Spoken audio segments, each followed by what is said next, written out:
my god.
Welcome in, everybody. Welcome in. Thank you so much for being here. We appreciate your patience. Cannot wait to get started here with the boys. Chuck won't be joining us today, unfortunately, but I'm going to go ahead and turn things right on over to my boy Andy. Hello. Yeah, we are taking a break from Legends of the Five Rings for the next 4 to 8 weeks to test play my Caltrop core game, Irezumi, where my players will all be taking the roles of a Yakuza in Japan, Tokyo's Kabukicho district, which is the entertainment district. In the 1980s, game is going to be set in the 80s. Yakuza crime drama using a indie system that I have built on to fit the flavor and theme of the game. And I'm just kind of happy that you guys have agreed to do this and test play on stream and do I've test played the game once. It ran pretty smoothly, but I appreciate taking a break from L5R to do a more thorough test play live in front of a lot of people. Which I think now, thinking on it, I'm probably more nervous about this than I was about the first time that we did Legends of the Five Rings live on stream.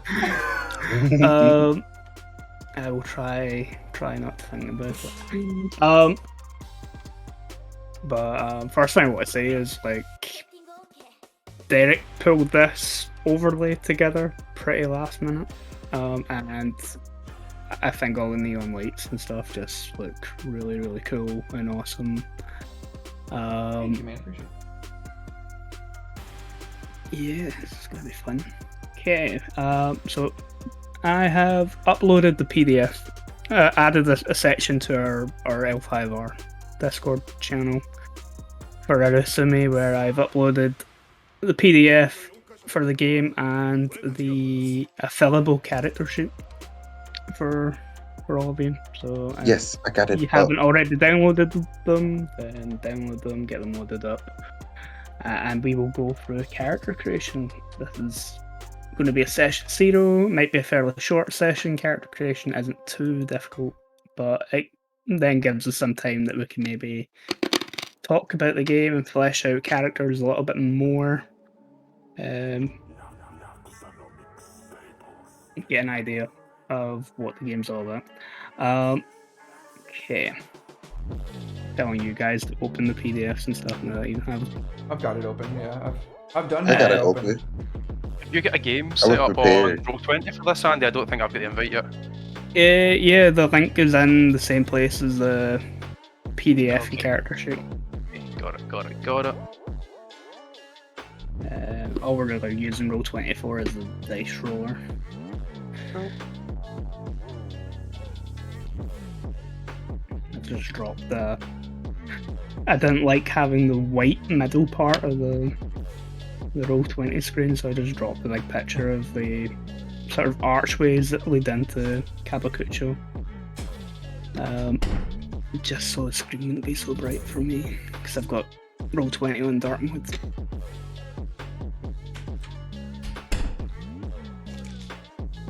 Oh yeah, you can just like toggle that now, right? Yeah. It's so much nicer. Okay. So, the first steps in Irezumi are actually for you guys to establish and build the organization that your characters are going to be members of. Ooh. And we do this through a number of questions. The first one is kind of hard to do. It is coming up with a name for your organization. So I actually have a Yakuza gang name generator. I found one that someone had put together for like a Roll20, like a D20 Yakuza game online, and I think it I might as well use it since it's already there. So, if between the four of you, if you wanted to do the name randomly, there are 3 sections of the table to roll on. So, one of you is going to have to set out dice rolling for it. But if you want to decide between the 3 of you, who is going to get to roll some dice to start off with? Oh, so we're all coming from the same gang? You're all from the same gang, yeah. Can we just take turn rolling for like random things? I don't mind sitting out if the guys want to roll. Okay. Then, Derek, if you want to roll a d20 first and roll 20. 14. 14. Thank you for the follow, CJ Fox. So 14 is the adjective in your gang name, and the gang name is Hogosha, which means guardian. Interesting for a Yakuza gang name. Could be an ironic take on the It could be an ironic, yeah. Yeah. Will, would you roll a d20 for me, please? Sure. 2. Bore, which is specters. Guardian Specters. Guardian specters. So it would be Hogosha Bore. And Eddie, if you roll a d6 for me. Ooh, fun. I got a 3. 3. Kai is the descriptor, and that means association. So Guardian you're- Specters Association? Ghost Yeah. Guardian Gang. So going with like the Japanese, that would be Hogosha Bore Kai. Is the name of your organization. Oh fuck Probably yeah, like dude! We take can that. get some like sick ass like samurai tattoos. They're like ghosty samurais and shit. Can we get that copied into chat so we can copy and paste it? Please? I will copy and paste that into chat for you. Can I get it with kanji too, please? I don't have kanji for it, but I'll just copy paste it into Google.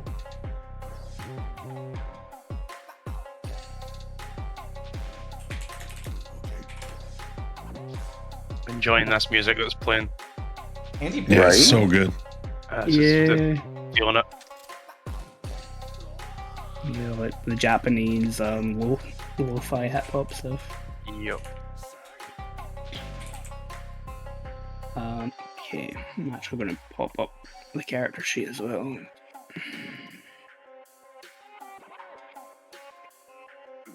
Mhm. If you haven't already, you probably want to rotate the character sheet. Because it's sided. I've got a landscape character sheet. Okay, so that's question 1. So we have a name for our organisation. Question number 2. Who is the Oyabun? Oyabun being the term for boss within a Yakuza. Kieran, you Um, should pick. However, Andy decides that we're picking. I feel like Kieran should get to do Okay. the thing. So you're gonna have to come up with a name for them. But you also determine the sort of personality that your boss has in a short sentence or even a single word. Give us a good one, Kieran. Right. So wait, I'm deciding on what his personality type or Yeah, Name and personality. name and personality type. let me get a Japanese name generator up. I could post. I use a few for Legends of the Five Rings. There's some that are good that give you meanings behind names as well, which are handy if you want to have a little bit more purpose to them. Okay. So it gives you the meaning for the first name, which being like in traditional Japanese, it's the second name in this generator. Being a tabletop RPG, typically in the real world, Yakuza are predominantly men, but being a tabletop game, your boss can be a woman. That's perfectly acceptable, or whatever gender they feel like they identify with. Scary boss lady might be interesting. I was thinking the scary boss lady, but what are we thinking for like the organization type? Like, are we heavy-handed, or do we want to kind of do things a bit more discreetly? That's a question that comes up later. Okay. But your type of boss will probably determine what kind of organization. Right, I'm thinking like a sort of sly, coy boss. Okay. So he's We're not gonna like get backstabbed by our own boss. That's crazy. not the flashiest of bosses, but he's worked his way up by like underhanded, backstabby means. That kind of thing. Yeah.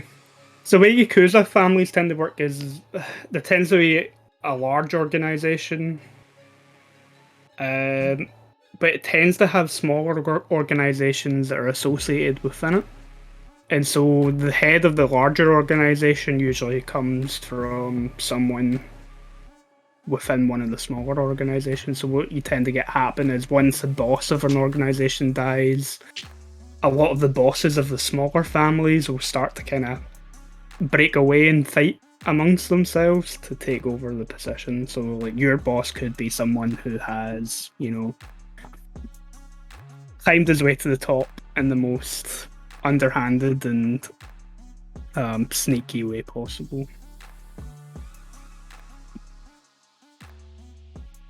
If you're leaning towards like sort of coy, sly sort It's of the kind of thing I would want to go with.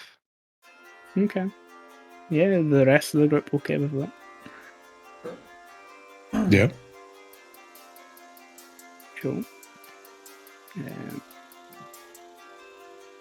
should probably add a second sheet to the character sheet from. You know, it would be cool. Here, Yep. not to like completely influence your decision or anything, but if since they're like kind of a coy, underhanded person, what if they only had like a singular name? It might not even be the real name type thing. So Yeah, more like a title. Okay, guy. Let's see. Let's have a couple of rolls in the generator and see what we get. I'm just generating names. I moved my microphone over there last night for stream, so you can see it again. By the way, you can see my fucking radical stickers. Who made those? Who made those? That guy. Well, other way. That guy made those. And I like it over there a lot better. It doesn't seem like it's picking up the fan, which is wonderful. And also, now I won't have to worry about moving it next week. Sorry, I'm just trying to fill the dead air while Kieran comes up with a name. Yeah, no, that's fine. Hydrate. I got Gatorade. That counts. Hey, that's good. That's a good drink. Enjoy it. Drink that Gatorade. There's, I don't know, Teshima Makoto, first name meaning sincerity and truth. I know it kind of. Oh, okay, yeah. So you're sort of like maybe that's the thing. Like his name means that, but he's maybe the complete opposite. Yeah, you mind copy and pasting that into the gift card so everyone else can. We getting real ironic up in this bitch. Sorry, Andy, where do you want it? In the Irezumi section of the Discord chat. Yeah, okay. Okay, yeah, JJ, it probably wouldn't have the name Kitsun, but it'd probably be one of the Irezumi that your boss has tattooed on him, would maybe be a Kitsun mask. Just for the brand loyalty for the fucking show, we should just make the fucking mascot a Kitsune.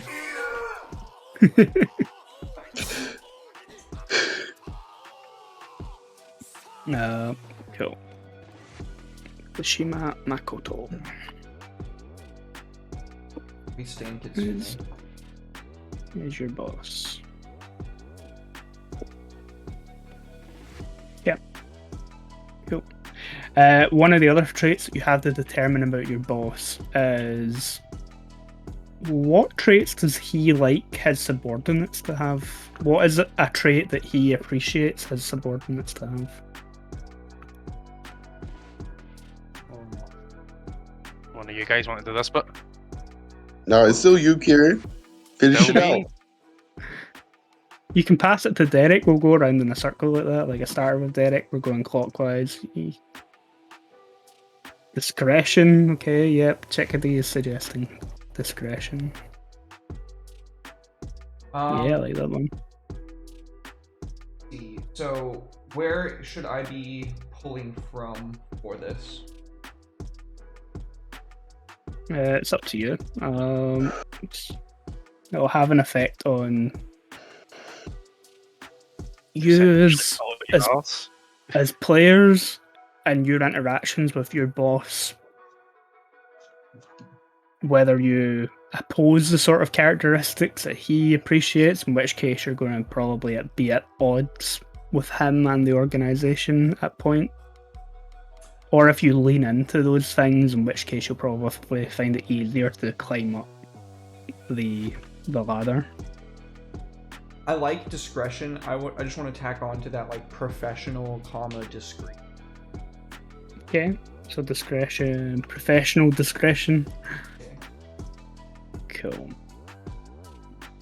So yeah, I'm using the description section on a character sheet. I listen, by the way. I'm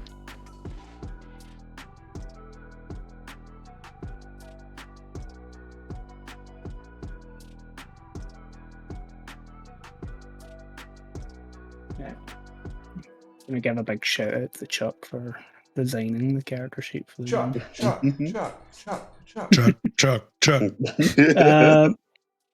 Okay. So that is your boss. So yep, you guys are part of the Hogosha Borikai, which is ran by Tashima Makoto, a sly and deceitful individual who likes his underlings to have professional discretion in what they do. Okay. Third question. What type of business does your organization specialize in? Passing that on to Will. Oh, to me. What does our actual name come out to be again? Guardian Spectre.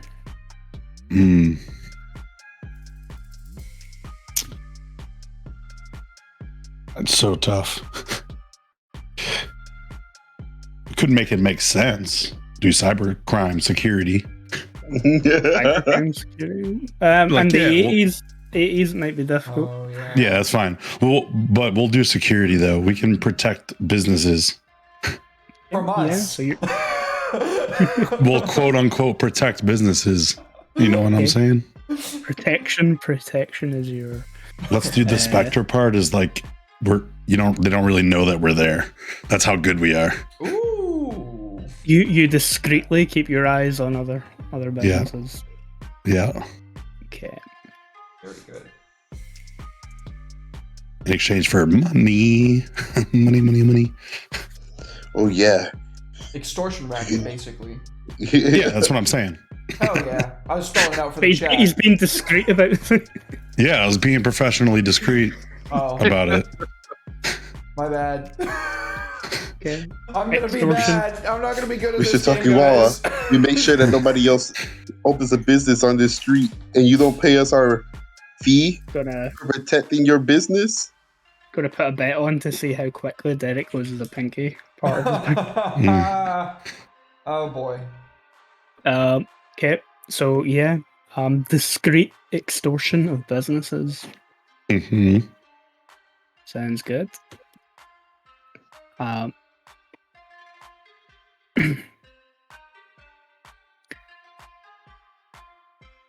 Does the organization have a front for their business? Or?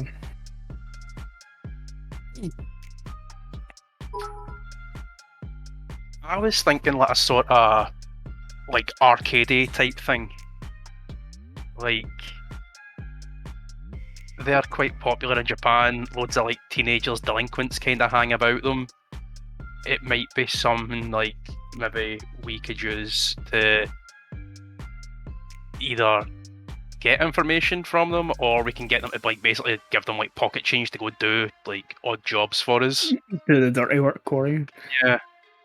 See, It's yeah, that recruiting could work. ground. And Recruiting then if there's ground. like the delinquent kids, it's like they might like want to join the organization, but it's like, oh, I do these like random crap jobs that we don't want to do, and we'll think about it. Yeah, cool. That sounds good. So the odd thing with Yakuza, unlike like the Italian mafia or something like that, where they're very discreet, the Yakuza tend to have offices that they openly work out of, that you can find quite easily. The Japanese criminal system keeps a list, a registration of all known Yakuza members, which is also open to the public. Oh. Thank you for the resub, yeah. by the way. A arcade, I can't remember the name of this sort of slot machine things in Japan. The gacha machines? Is that how you No, say it? gacha. Because What did you say, Kieran? Pachinko? Pachinko machines. Oh yeah, the only way that you machine. could legally gamble there. Yeah. Yeah. Yep. So yeah, finding them in arcades and stuff. Yeah, that works. That's your front end, like and recruiting grounds. It sort of doubles as.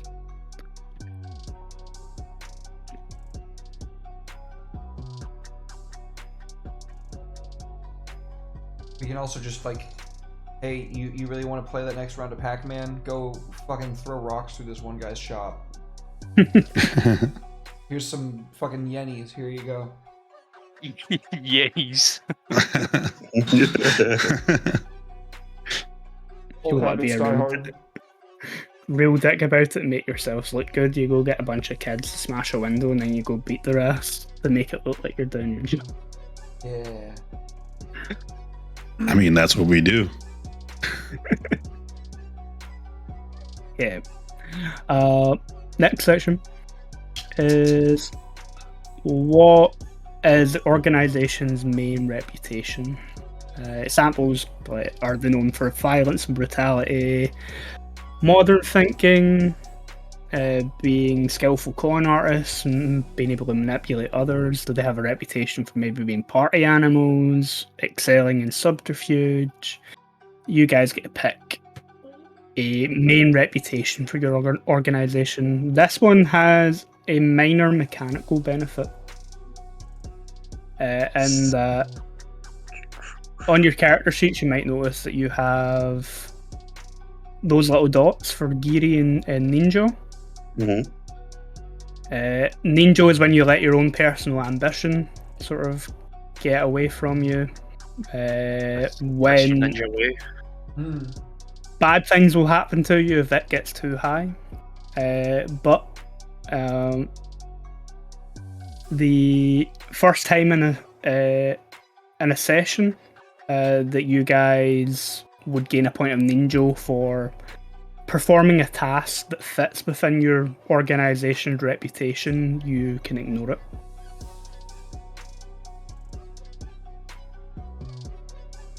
Can it be ambushing? Could be ambition. Yeah. Like we're so like we pay those kids to go bust up a window, but we're already like there just waiting, dressed in like business suits, and we're like, "Hey kids, you stop that! Beat the shit out of them! Be like, be a good, upstanding citizen. Don't worry, Mr. Taibaka, we got you. This is what you pay us for." Kind of fits the description if we're kind of shady, kind of doing things discreetly, like waiting patiently before we make any moves. Yeah, so ambushing is like, oh, We some can come kids from work at the anywhere, Mr. anytime. Mhm.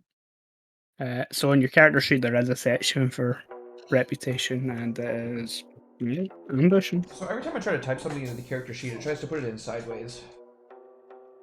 That's odd. I don't know how to fix it. I flip my character sheet so that way it's looks right. I did that too, but it's still typing sideways. Oof. Big oof. It's not doing that to anybody else? No, No, I'm me. using mine on the browser page because the What am I PDF's doing? douche, and it's not letting me rotate without paying for like Adobe, which I'm not doing. I use a PDF reader called Foxit Reader, which Oh, I Let can't you- open PDF. It's gonna fucking take too much processing power. that's bad. Cool. Okay, so we have our reputation sorted. The last question, or the last part of designing your organization is that there are secrets and lies that revolve around your organization. You guys get to decide rumors about your organization. The last time I tested this, I gave each player one rumor each that they got to decide about their organization. Mhm. I take a list of those rumors and I get to decide which of them is true, if any, and which aren't. But you guys will never ever know which of those rumors is true unless it comes up in game. Wow, that's really cool. Yeah. So I like that a I lot. think the easiest way we go about this is, again, we start from the start. Derek, you can come up with the first rumour. Will, Eddie, Kieran, we'll go around in a circle. Okay,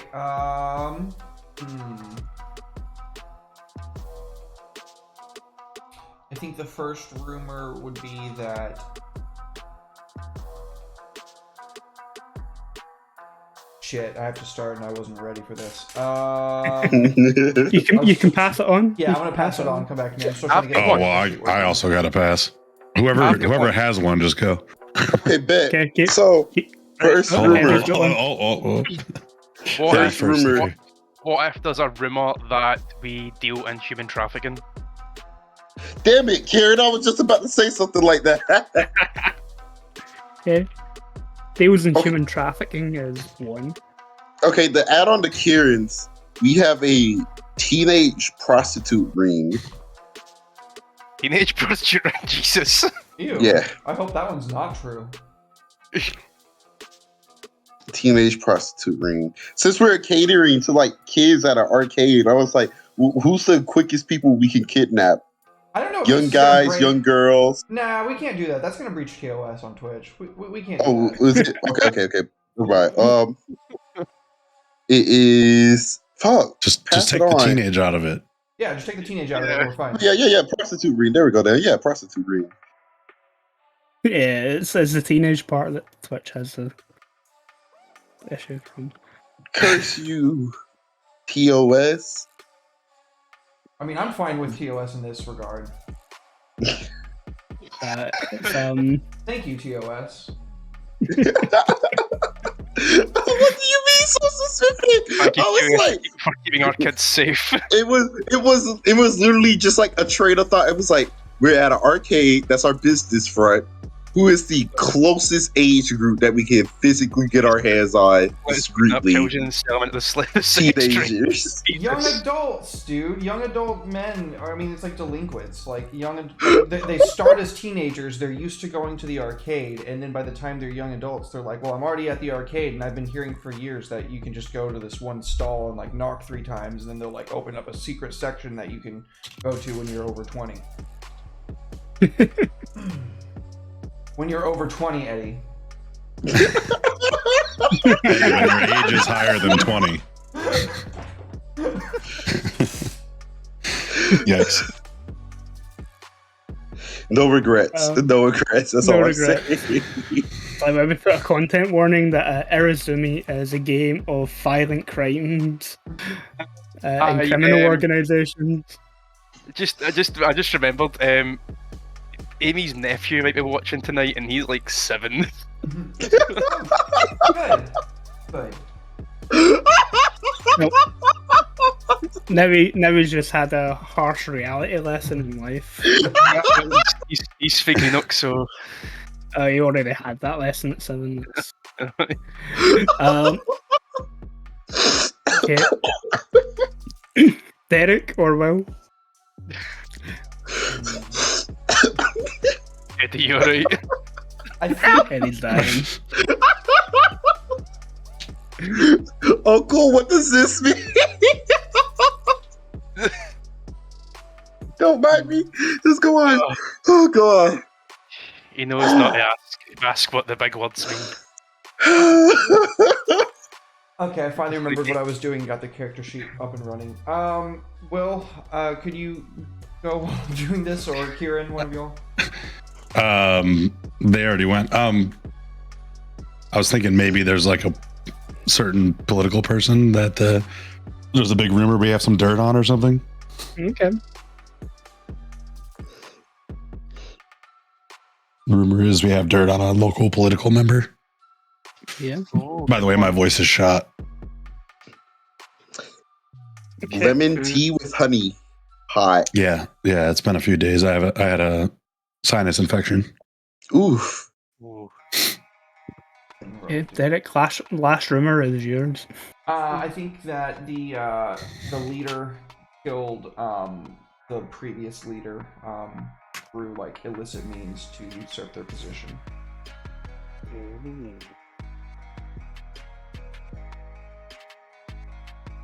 Probably like the details get miscegenated a bit. Everybody has like a different story about like how it happened, but people definitely say that that's how they got power. Okay.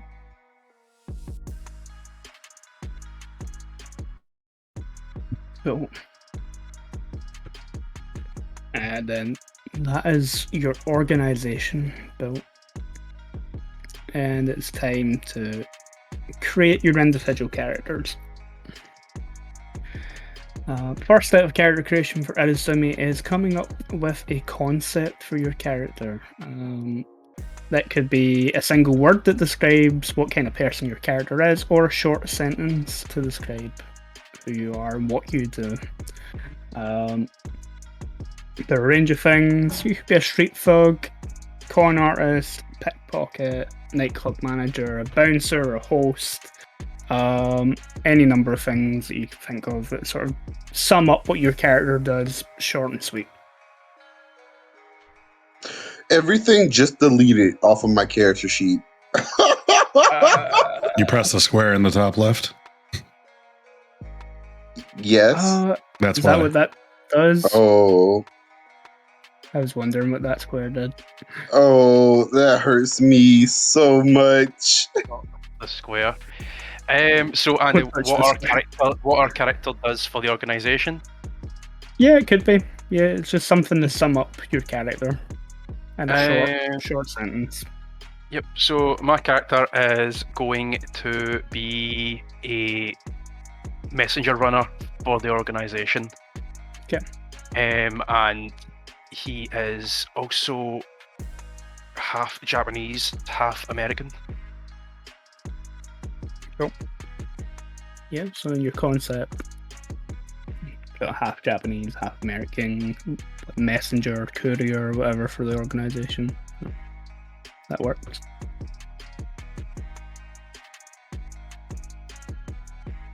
Anybody else got a concept for the type of character they would like to play? So arcades need food and stuff like that. So I want to put him down as like a chef, like a sushi chef. Okay.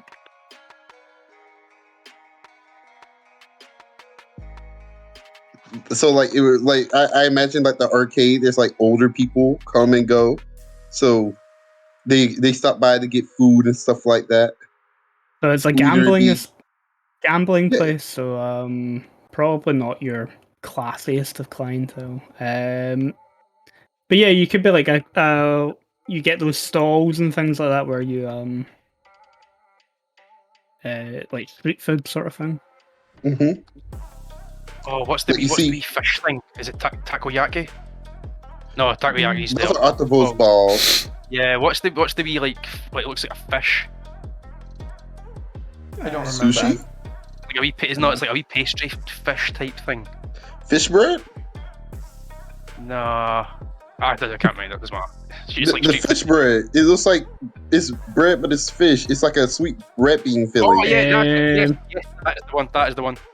Taiyaki, That's Yeah. the yaki. a ship cake, most common with all the street That is food. it. I miss chicken on a stick. That shit was lit. You can get that like anywhere. It's it's like a pastry of a red bean paste in the middle. And sometimes you get it with chocolate or a sweet potato or cheese in the middle. Delicious. But yeah, it just means Eddie. Eddie knows his way around the meat cleavers, what that means. Hey, look, if you want some human sashimi, I got you. JJ had the fillet. same thought. Yep, good at handling knives. Cool. Okay, so we've got a courier, we have a chef, cook. Derek or Will? I'd imagine means there'd be I- card games. Card games. So yeah, you might card games. Gambling through card games is illegal in Japan, but it doesn't Ooh. stop Yakuza from Yeah. running them. In fact, the name Yakuza comes from a traditional Japanese card game where it actually stands for the lowest hand that you can have in the game, which is Yakuza, and gamblers usually refer to it as good for nothing, so the term Yakuza means good for nothing. That's lit. Well, I would like to be a backroom card dealer. Yeah. Pretty good concept. The early low drops, I'm loving it. Derek, With One quick sec. hands. quick hands So- will be useful. When I remember going to arcades, I remember all of them had karaoke rooms. Can I be a karaoke hostess? Oh, yes, shit. yes you can. Yes. Hostess. Fuck yeah. Yes. I'm a karaoke hostess. Let's go. Sweet. Okay. Okay, after you have your concept comes your traits. On your character sheet, your traits are on the top right. You've got physique, cunning, and etiquette. Physique is your physical trait.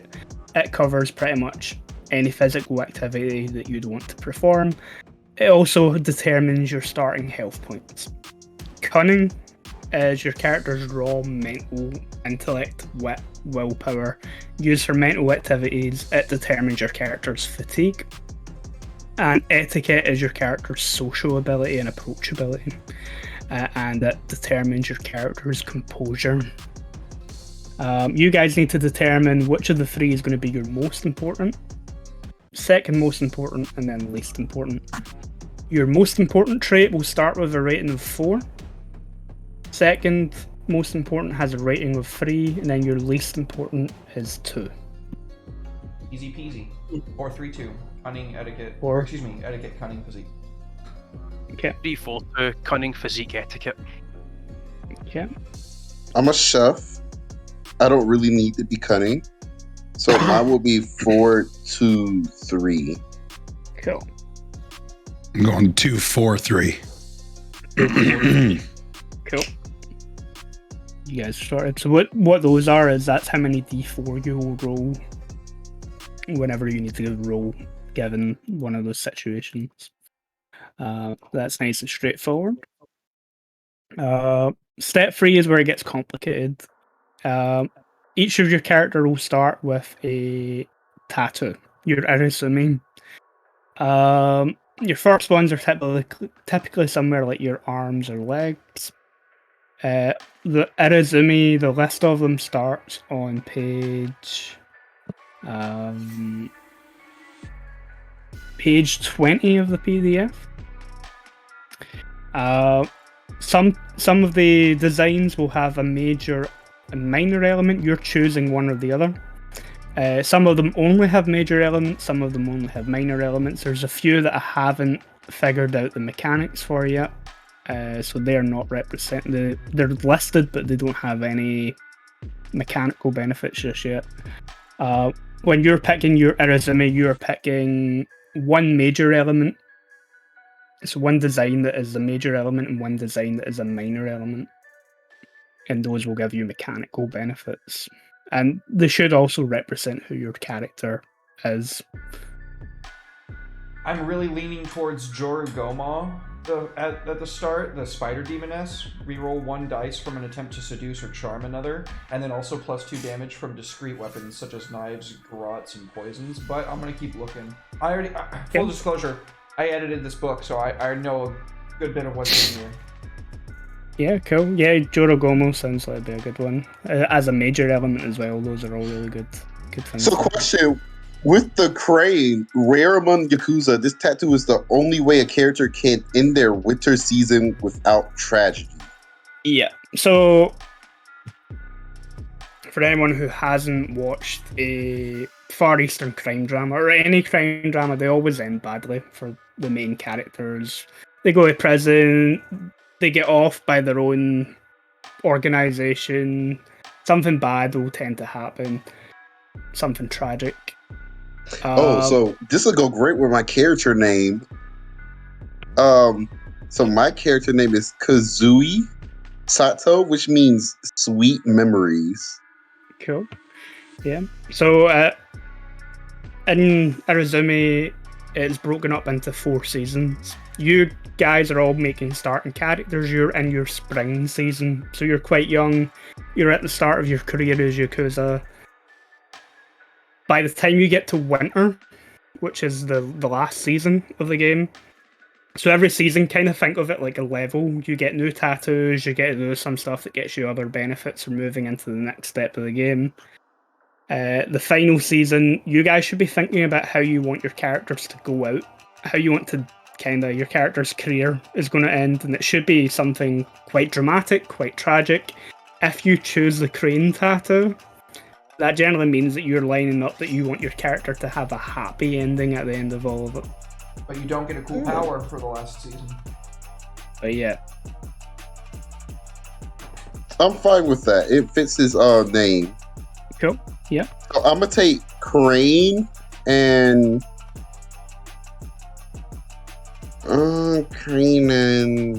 Sakura.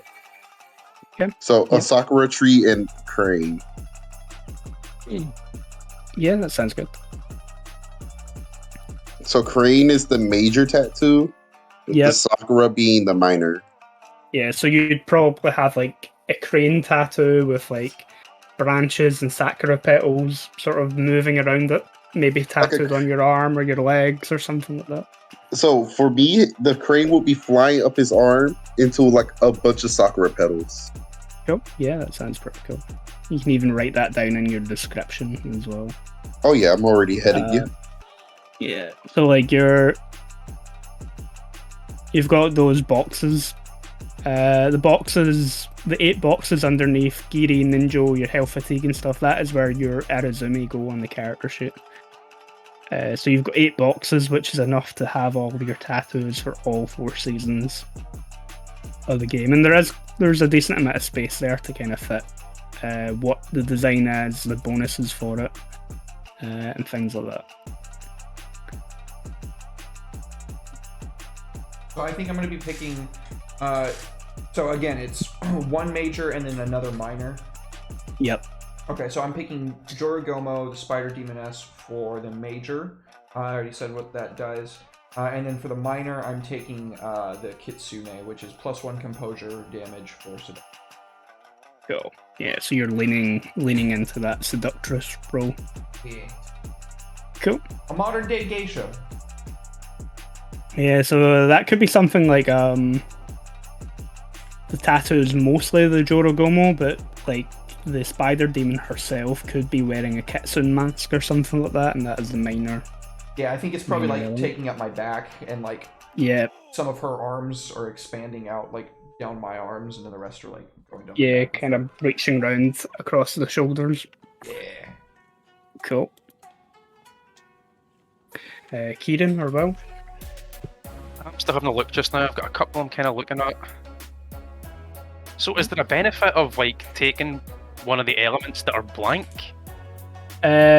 Those just mean that I haven't figured out mechanically how I want those to work.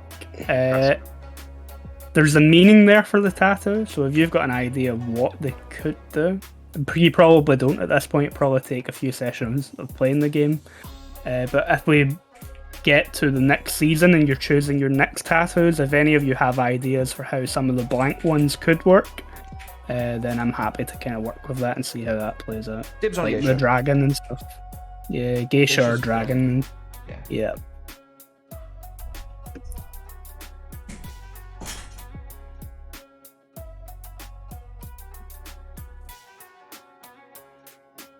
There's one that when Derek was editing the game, he felt would be the most OP tattoo of the whole lot, and that is the Phoenix tattoo. It's a good one. It's really good. I was just looking at it there. Where's the Phoenix tattoo? Oh, here On it the is. bottom.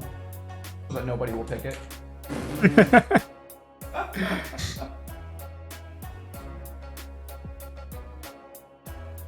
Oh.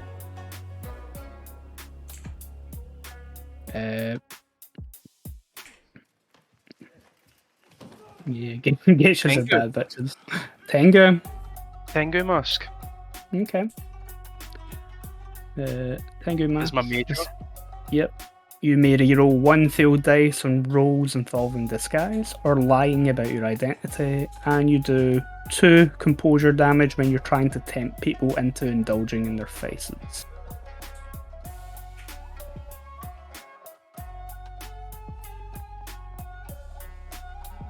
Okay, what about your minor one?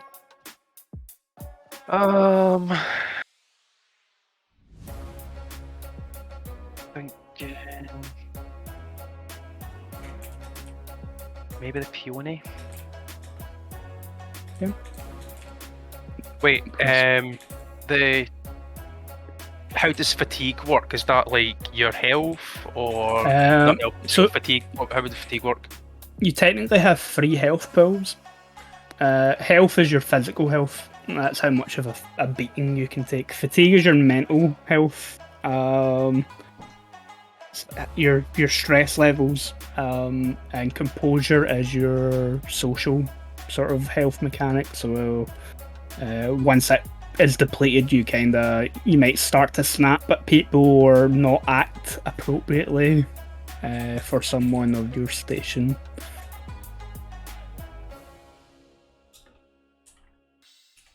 No, I'm going to take the Kappa as my minor. Kappa. Okay. Kappa is secrets. Yep, reduce damage to any pool by 2 when the intent is to get you to give away secrets. Yeah, so that means if you're being interrogated or tortured or something like that, you are better able to resist. Which, being a courier, is a useful trait to have. Basically fucking nabbed. Yeah. Because the cops don't fuck around in Japan. They will hold your ass for 23 days without any evidence, and you will be interrogated for 8 or more hours per day. They can give you just like rice and fish heads too for food. Yep. They pretty much they'll treat you like shit while they're holding you, and legally there's Sorry? nothing you can do about it. I knew a guy when I was stationed there. I mean, I didn't know him personally, but we all knew of the guy who, for whatever reason, broke into some family's home and tried to take a nap on their couch while he was drunk. And, well, he's in prison. He's in Japanese prison. Jesus. Well, you have any idea which one? Yeah. Nikotama. Yeah, the cat. Oh, the cat one is so good. I really like that, especially for my character. So Yeah, during a complex action, I can swap one of the dice between me and my opponent. Yep. Someone in the first test play chose the Nikotama, and it was so helpful. And then I also wanted to have the Saru mask as the Yep. minor. Yeah. So that's sort of monkey mask. +1 composure damage when you're trying to aggravate someone. Cool. So you know how to get on people's nerves. And then trick Uh, them. Yeah. So for the minor one, you've got the composure damage, and then the Nikotama, you're able to mess around with them. Nikotama tattoos are cat tattoos. They tend to be dressed like humans, though. So again, your tattoo design, it might be the cat tattoo dressed in like a kimono and stuff, like traditionally, but it might be wearing a saru mask or something on the top of its head or something like that.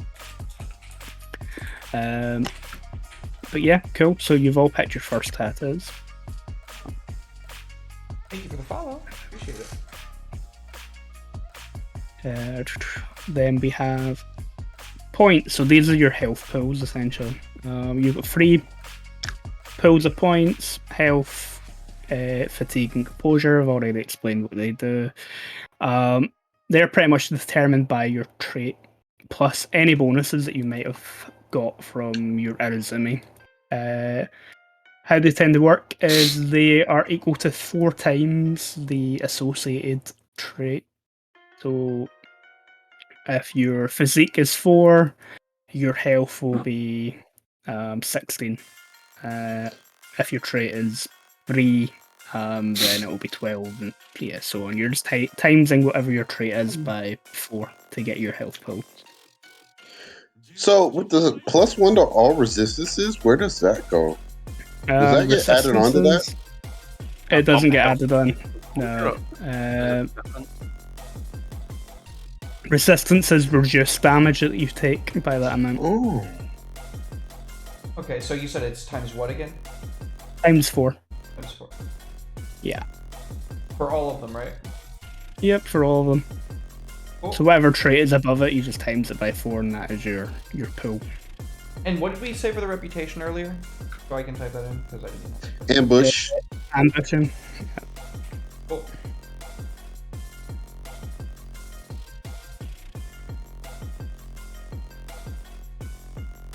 Yeah, while you're kind of putting those in, it should kind of run down.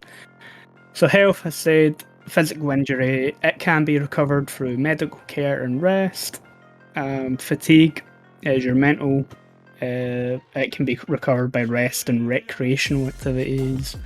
And composure is your sort of social health. It can be recovered through rest, meditation, or indulging in partying, like drinking and drugs. Hey, let's go. After your pulls, you have your Giri and Ninja. Your Giri's maximum value is equal to your 2 highest traits. So for everyone, it should be 7. There are certain Irezumi that can increase that, but I don't think any of you took them. And your starting Ninja is 0.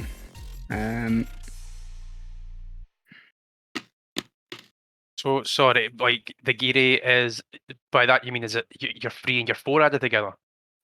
Yeah, 7. As I say, there is one of the Irezumi that gives you extra an extra Giri. Giri. Yeah. And 0 ninja. Okay. So we just make the Geary slot for 7 highlighted. Yeah, just click on the dot. Okay. I think Chuck was going to fix something on the sheet. Yeah, you notice that you have one of those circles dotted at a time, even It's okay, it's like a slider. in Ninja. Yeah. What it should be is it should be the two boxes should be individual. What you don't want to happen is you don't want your Ninja to go above your Giri. But you can spend Giri as an expendable resource.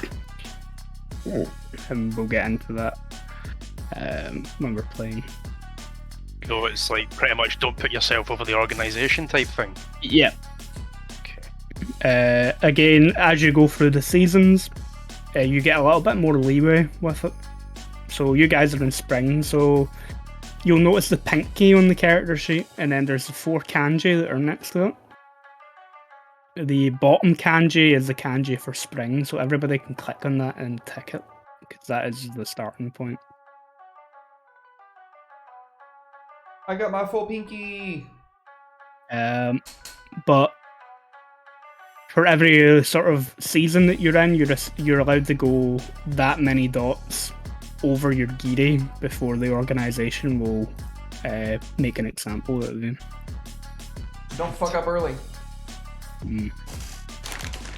So let's say currently, so with us being spring, we can have a ninja of technically 8. Yep. Which is 1 over. Okay. Yeah. Yep. And if you go higher than that, then you'll lose a bit of your pinky. You'll get hauled before your boss, and you'll get made an example of. You'll have to grovel, and we'll all point and laugh at you. We gotta do so with the pinky. Is it Yarabushi where they chop off their parts of their finger? Yeah, In, like, the skin of sorry. Yep. Ooh. And you do it yourself. You nail before your boss. It's always your left hand. You get given a wakizashi or similarly sharp knife. Could be a meat cleaver or something like that, and you're expected to cut from the knuckle up. So you should have 3 knuckles in your pinky. So you lose the tip of it initially, but you can lose more. And there's a whole reason behind that that goes back to samurai times, where in kendo, your pinky on your left hand is actually the finger that has the tightest grip on the hilt of the katana. So if you're missing a part of it, you can't hold the sword as well. And so it means you have to rely on someone else for your own protection. Hey, you know what could be fun? And this is just me spitballing here, Andy. For one of the tattoos that you don't have something for yet, like have it locked out to where you can only take it from like a starter one, and you start with like 1 fewer pinky knuckles. Like you can have, for whatever reason, like you were born with 1 fewer pinky knuckles, or your character is already fucked up and you got 1 chopped off, and you get something for that. I don't know. Just spitballing here.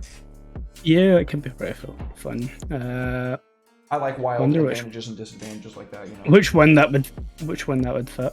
Food dog, I would say, because that one is balance, or either crab samurai, which is anger or defiance.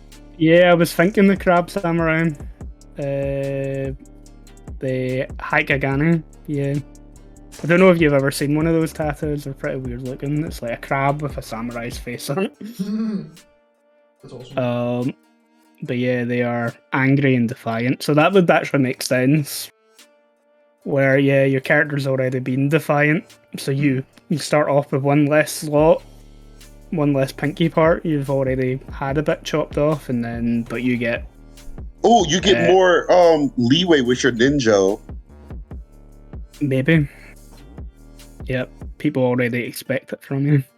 Mm-hmm. Yeah, that could be pretty cool. You get like an extra fucking D4 whenever you roll ninja or something. I don't know. To see if you get ninja. I don't know. Just spitballing here. I like game design, so I have fun with it. Alright. Yeah, could give that a try at some point. Okay, so the last steps of character creation are just sort of coming up with a character description, a little bit of background, your name, and being session 0. We can discuss how you guys all know each other. Would probably be a good point as well for that section. Oh, I can go first. I have like a general description of my Yakuza member. Cool. So, Kazu Sato would most likely be the youngest. He's a son of a sushi chef and single dad, no mom. Mom passed away, car accident. Single son of a sushi chef.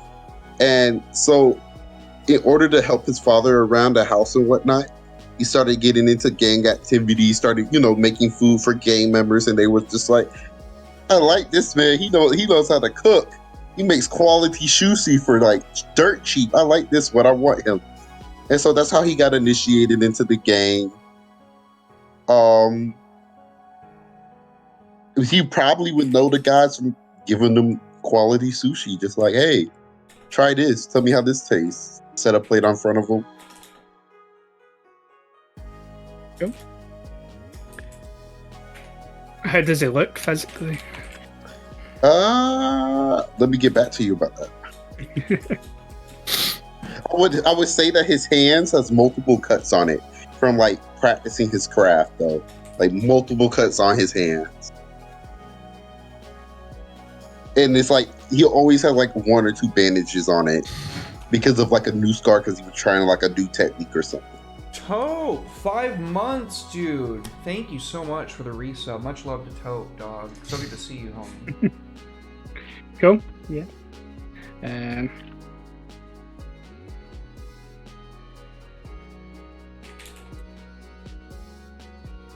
Okay.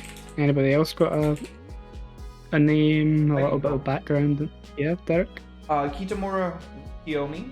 I have long black hair.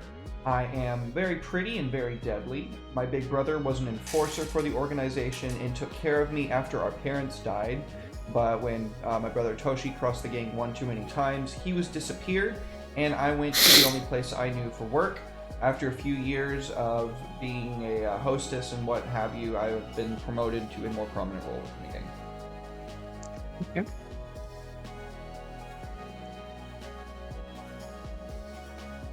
Taking note of this. Was that Kitamori? What was the first name? Kiyomi. Kiyomi? Yeah, Kitamura Kiyomi. Cool, yeah. Do you need me to send my name to you, Andy? I've taken a note. It was it was a bit fast when Derek was giving me the name that I only caught half of it when I was typing it. But yeah, you're Kazu Sato. Mm-hmm. Yeah. Cool. Peaceful sugar. Or peaceful memories, depending on how you read it. Still working on it. Where's my brother, Andy? Where's he at?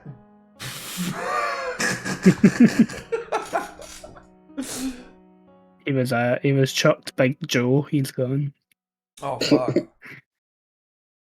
Joe Mama. Listen. Kieran, you got a name or? Yep. There we go. So characters kind of after with his kind of character background, he changed his last name. He originally had his dad's like American last name, but he's changed it to his mother's now. So Yamada Tetsuya. Yamata. Yep, Yamada. Yamada. Tetsuya. Tetsuya first name. Cool. Character background, yeah? Yep. Cool. So, yep, he is the son of an American expat that lived in Japan. So, served, maybe going to go with kind of war veteran, so a lot of mental health problems and stuff, copes by drinking a lot. Oh, thanks. Apologise. But through alcohol abuse, he started racking up debt with the organisation, which eventually tied Tetsuya and his mother into it before the dad disappeared back to America and left his mother with all the debt. So he is now working with the organisation to pay off the debt.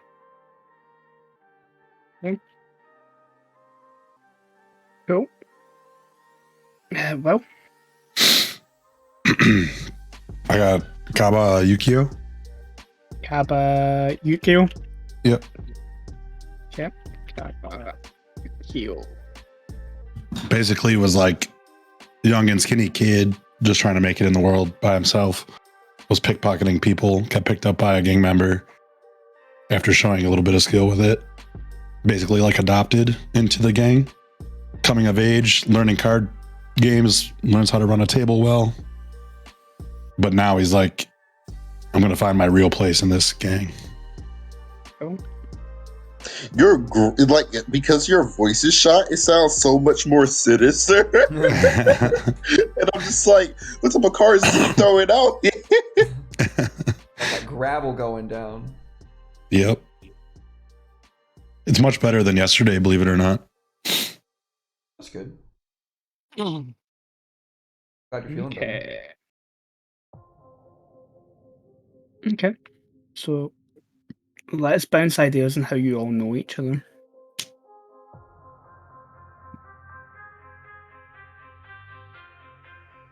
So I threw out the idea that I would just serving you guys food. You guys could like happen to just constantly show up at the same time for a good meal. Well, I mean, I work there, right? Yeah. It's like my day job and then also my night job is whatever the gang tells me to do. So we probably see each other like a lot. Probably. And then since we got Mr. Alcoholic over there, he probably comes by, stops for a drink or two with a good meal, and happens to meet up with I'm not an alcoholic. Oh, I thought you was an alcoholic. No. Or is it your dad? The dad I thought is his an dad was alcoholic. Yeah. I know you by your father. Constantly came around.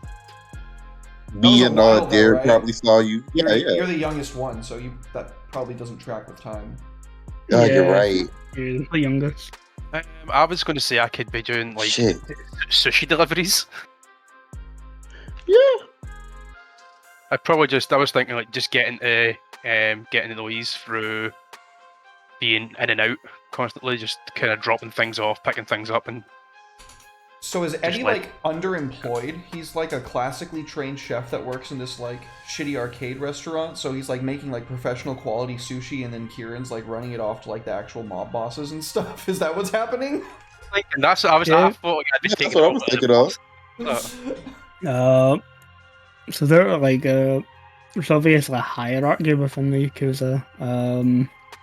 Where your Oyabun is the head of the organization, but he might not necessarily be the person that you guys answer to.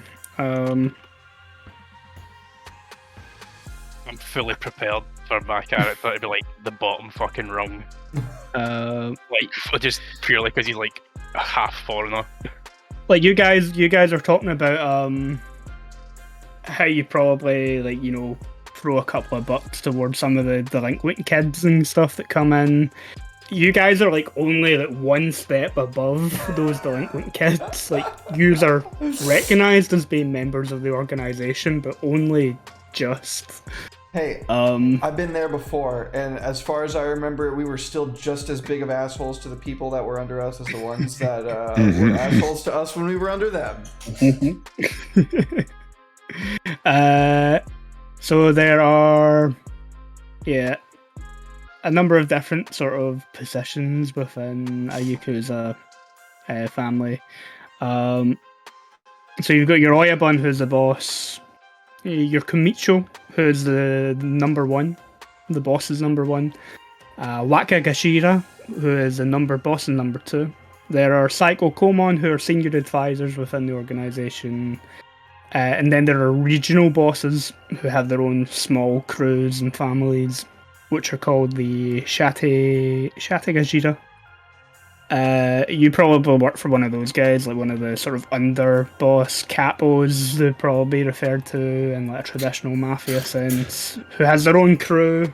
You guys work for him, but he answers to multiple people up above him, and in return you guys also answer to those people. In a more informal level, you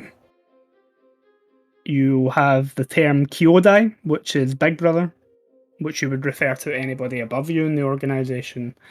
And there is Shate, which is Little Brother, who is anyone below you, and you probably refer to people on equal standing as a brother or sister within the organization. But yeah, it's likely that your boss likes good sushi, and that's why he keeps Keeps Eddie's character around. Hi. So Will, how do we know you, dude? I mean, I work in the back room, running cards, so I probably would know, people that also work there. But I'm very young as well. Like, I'm just coming of age, so like, I was probably around getting meals, hanging out. A little too young to be where I was, probably. So you probably have known me for a couple of years, but now I'm actually like contributing in part of what's going on. Yeah. So you were probably one of those delinquent kids that. I was one of the delinquent kids, essentially. Here, go maybe put a a brick fake for one. this window, and we'll pay you cards. something. Yep. We'll show you thinking how to play cards. Yeah, I'm thinking somebody like a couple rungs up like favored me for some reason, but then like now they're gone. So now I'm just like running cards in the back room. Cool. Yeah, that works. The traditional Japanese card game is Oicho Kabu, and that's where the name Yakuza comes from. Is that your card game? The Yakuza still play it. In fact, Yakuza are very open about who they are. Apparently during the summer and stuff, you can catch them out in the street playing cards with each other in front of their organization headquarters and stuff like that. Jesus. But you still can't fucking go shirtless to a water park if you have any tattoos. Yeah. Oh. I had to wear a fucking jumper type deal. Yeah. Really? Yeah, Mhm. my chest is all tightened up though. Apparently South Korea has similar restrictions, but they're not quite as strict about it as Japan. Again, tattoos are a symbol of criminality in South Korea as well.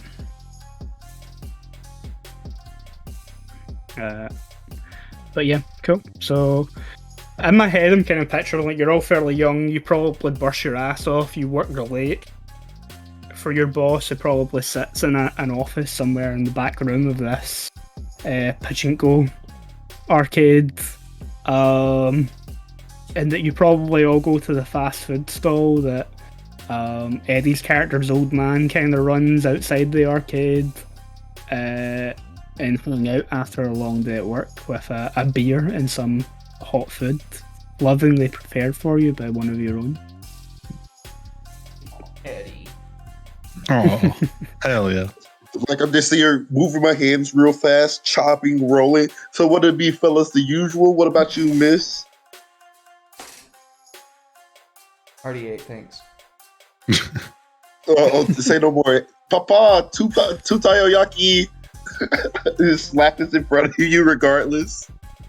What about you, fellas? I got a nice bowl of ramen coming up, fresh off the thing. I'm fresh off the grill. Fresh off the God. motherfucking thing. If I could have that right now. Real soba real life. unit. That would be Grilled sad. soba noodles. Sounds so good. I got some grilled soba noodles coming off the grills, boys. Don't worry about it. That actually sounds really good. Grilled soba noodles. Fuck yeah, it does. Oh my god.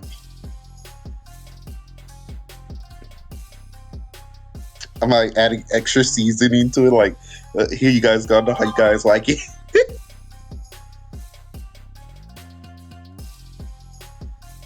Alright. So what else do we need to Cool. do for the character creation process? That is everything for character creation. So that is nice and short. Can my dad's shop be called the Sippy Kapu? Oh yes, please. I was waiting for somebody to bring this up. Bastard. It has to be.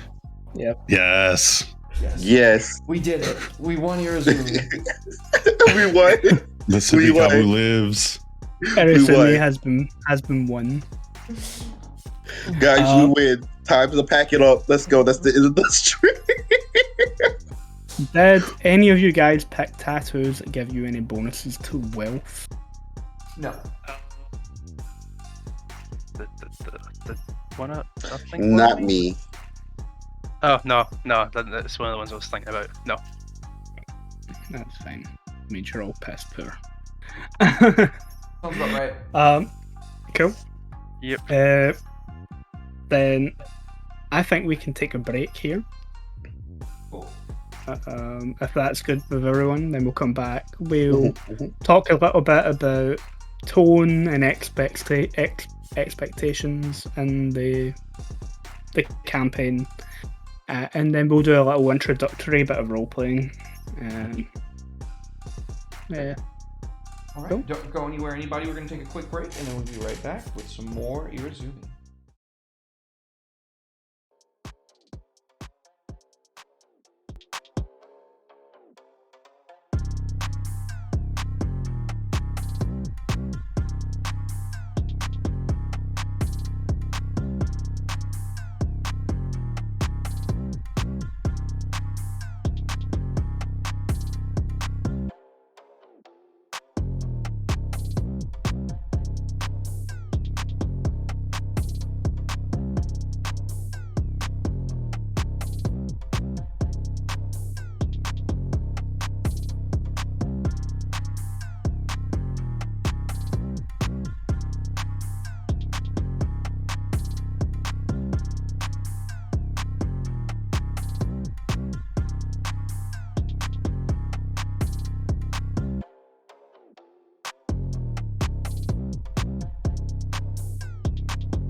Why didn't you pay for this beat though?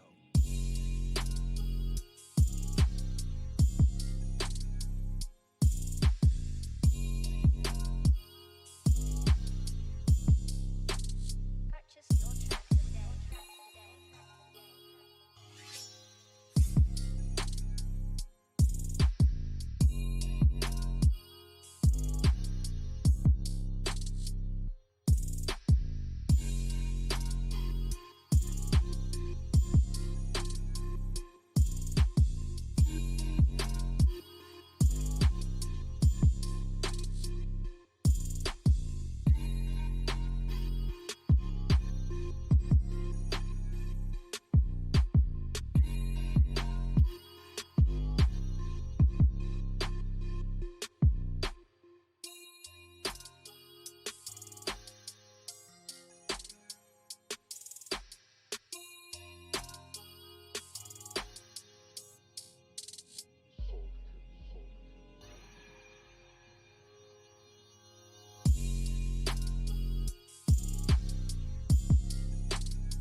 whey pancakes. I got my protein in them. Very nice. Good note to come back in on. Protein pancakes. Welcome back, everybody. Thank you so much for sticking tight with us during that brief intermission. Andy, what's up? Yeah, welcome back. I'm just being jealous of these pancakes. Don't I've eat. had I've had whey pancakes before. They taste like shit. Don't be jealous. Yeah. Right, yeah, cool. Yeah, that's good. I'm using That's honey good. syrup Yeah, to fuck like you, Eddie. get the taste out of the way. I'm using honey syrup. You can keep your filthy pancakes. Okay. Yep, so we have finished character creation. We have established a few things about the organization that you work for. And how you're all connected to one another. A few things to say about tone, atmosphere, mood, expectations within the campaign. We are obviously playing a campaign where you guys are playing Yakuza. Playing criminals comes with obviously mature themes. We've already hit upon some of those mature themes with the rumours about your organisation. Even if we remove the inappropriate word before one of the rumours, certain topics and stuff are obviously touchy subjects. You guys are obviously free to tell me to shut the fuck up if we get into any territory that is too sensitive or inappropriate for Twitch. That's fine. Overall, similar to L5R, the tone of the campaign should be drama, tragedy, the ups and downs of, you know, being what you are as members of the Yakuza. There's a lot of overlap there, where you're expected to uphold your duty to your organisation above your own ambitions. Things that are sort of inherent in Japanese culture, like it's best not to let your emotions get away from you when you're doing stuff. That tends to lead to knock-on effects, particularly within society. On the other hand, you are Yakuza, you're covered in tattoos, you already stand outside of mainstream Japanese society from being what you are and how you choose to present yourself.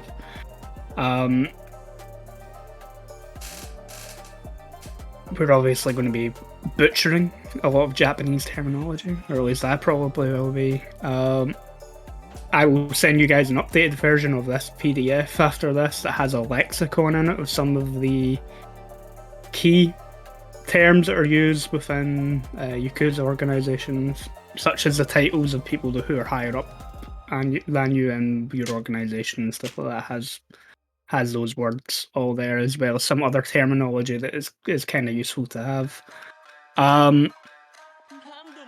We're going to be setting it in the 80s, which I mentioned at the start. 80s in Japan. Has a lot of the same elements that elsewhere in the world had, like heroin and other drugs are becoming a thing. It's a new line of business that criminal gangs have been involved in. The Yakuza being one of them. It isn't your gang's main point of interest. We've already established what your sort of line of business is. We'll probably be dealing with other criminal cultures in the Far East as well. There are large populations of Korean people living in Japan, as well as Chinese. Whenever you get immigrant populations in any country throughout the world, they tend to come with their own organised crime. Like in America, you obviously had Italians and stuff, and Irish and all sorts who immigrated to America. They came with, you know, the mafia, Irish mob, all that sort of stuff. Same thing happens in Japan when you have Chinese and Korean communities. They come with their own criminal gangs, triads, and gangpei, which is the Korean term for gangster. And obviously that comes with some cultural conflict as well. And in fact, the intro scenario that we're going to be going through actually has you guys coming into contact with a triad gang But other than mature themes and obviously criminal themes, probably good to say that we don't endorse criminal activity on the channel. Some criminal activity. Yeah. But for the purpose of drama and entertainment and stuff, that's the sort of thing that we're going to be going down. Another influence on Irezumi is the Yakuza video games, and sometimes they can be a little bit over the top. And there might be situations where some weird and dumb shit happens in games.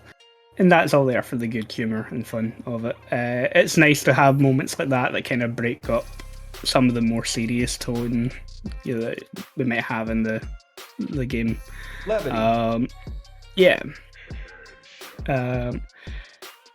Being a test play of the Caltrop system, unlike Legends of the Five Rings, this is more of an expectation for the audience. We don't have any soul point things for giving boosts and stuff in the game.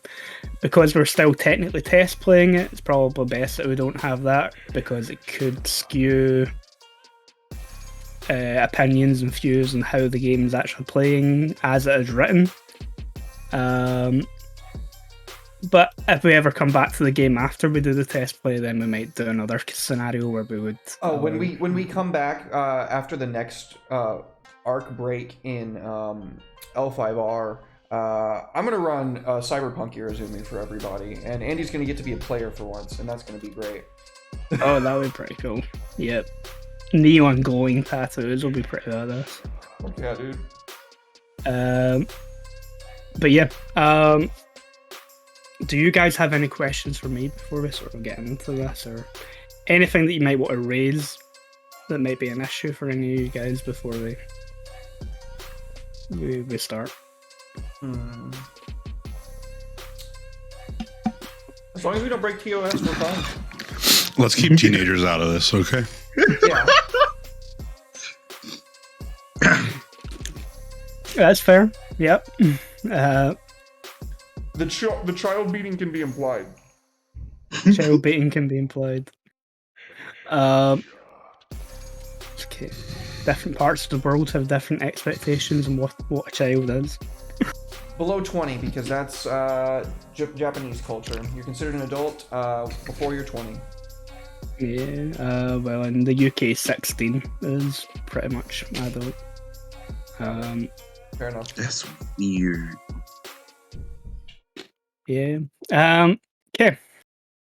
Then, if you guys are okay, we can do a little introduction, bit of role playing, and start you guys off in what I'm hoping is the starting point of our first sort of arc within Irezumi, and the main sort of arc within the first season for your characters within the game. Sweet. Okay.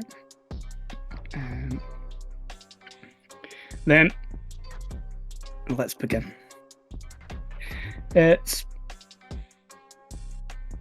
early spring in Tokyo. While there are parts of the city that are, welcoming to tourists, they have your idyllic pictures of parks of red painted bridges with sakura petals floating down from trees, and a view of Mount Fuji somewhere in the background. You guys do your business within Kabukicho, which is the red light and entertainment district of Tokyo. It is a few city blocks tightly packed within one of the most densely packed cities and most modern cities in the world. Full of flashing neon lights. There are karaoke bars, restaurants, arcades, nightclubs, hostess clubs, your seedy back alley sort of porn shops.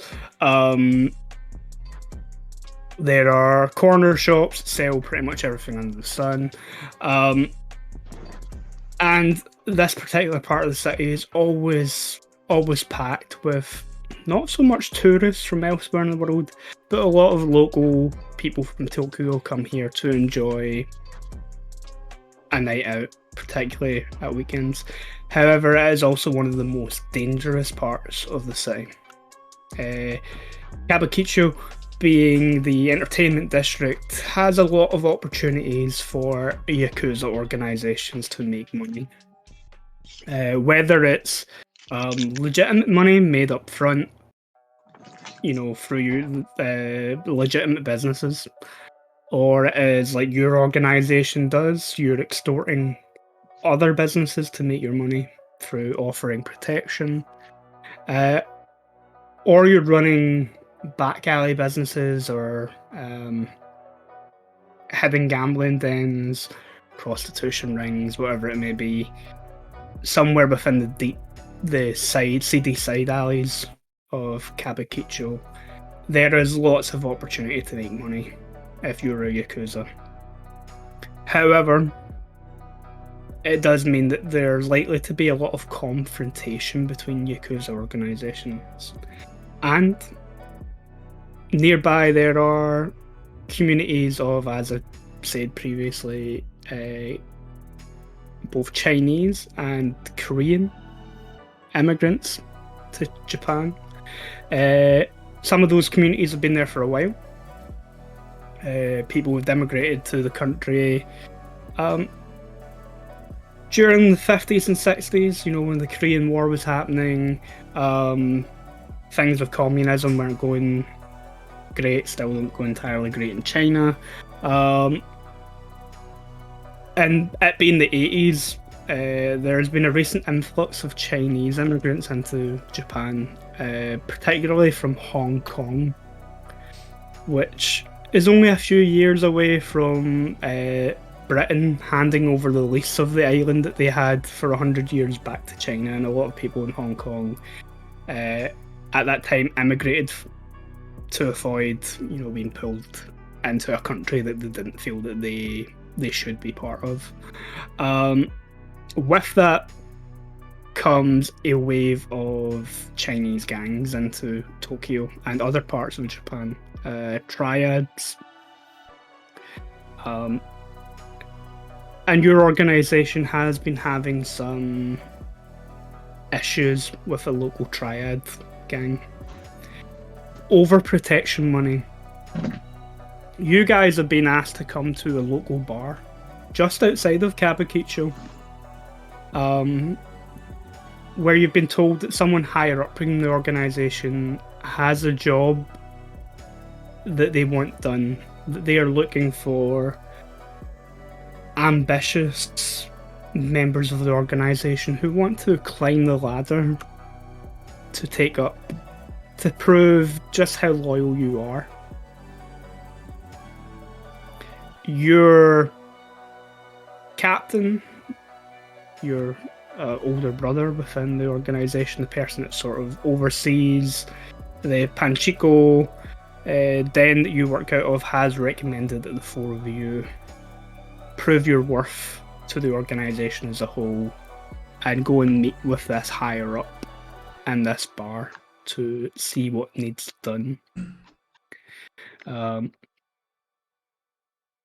I'm going to hand it over to you guys, and whether or not you want to show up all together as a group, or if you're all showing up one at a time, or some of you are showing up together and others are showing up separately, is up to you. Will, since we're the youngest, you want to go together? Ooh. I could have been hanging out at your business before we went in. I could see that. I'd be probably there as well. Okay, we got three people. Derek, One of our you got a typical business to hangouts. run. Yeah, one of our typical hangouts. So Derek, you might be showing up by yourself, or you coming with us? Are you outside? I'll roll a d4. If I get an even number, I'm going with you. If I roll an odd number, then I went alone. An even number, I went with the homies. We're rolling deep. Oh, hell yeah. Yep. So the four of you decide to go to this bar all together. It's a small, kind of out of the way bar. the only people, it's not frequented by, you know, casual people who would come and go. It's the sort of place where the only really people that use are regulars. When you enter the bar, the barkeeper sort of looks up from cleaning some glasses at the group of you, takes one sort of look. If any of you have any of your tattoos sort of poking out underneath, like collars or your sleeves rolled up where they're visible, he'll sort of nod his head a little bit, but very quickly look back down at the glasses that he's cleaning and pretend that nothing out of the ordinary has happened here. Wouldn't it be me? I gotta look nice for outwardly customers. I don't think many customers would like a Yakuza serving them food. No, not in Japan, no. Yeah, kind of same deal. I think that I probably just came from a shift, so like I've got like my collared shirt on and everything, but I've got like probably a ratty old blazer pulled over it to go long enough to like go down to my wrists, because my tattoos like come to like probably like this point, like a little bit further than my actual tattoos. Okay. Yeah. Yeah, I'm probably dressed in fine clothing mainly because, you know, being a dealer at one of these tables, you gotta look real nice. Okay. But I gotta have tight sleeves as well. I've been wearing like comfortable clothing just for like doing my errands. Yeah. But I'll probably have it covered with like a light jacket. Okay, cool. So yeah, if none of you are outwardly showing tattoos, and the bartender is more inclined to sort of, you sure a young group of people like you is in the right bar?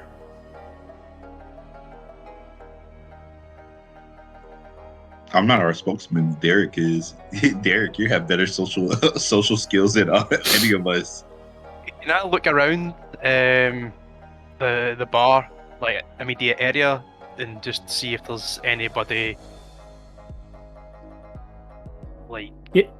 There are other people who here. should be meeting, or any like again. None of the people currently here look like they are Yakuza. There's a few older gentlemen in one of the corners having a few drinks and a laugh with one another. They look like they're probably regulars. There's one guy having a few drinks on his own, but he looks more like a tired sort of businessman, like he's been working like a 12-hour shift at some office job somewhere, and this is the local bar that he likes to come to and unwind after a long day at work before presumably going home to an angry wife and kids, by the looks of them. Did we get a name? Sorry, go ahead. Sorry, I'm just saying, did we get a name on who we're meeting? No, you've been told it's someone higher up in the organisation, though. Are we arriving early or late? For you guys, it'd probably be best you arrive early. Do we think that we might be here before?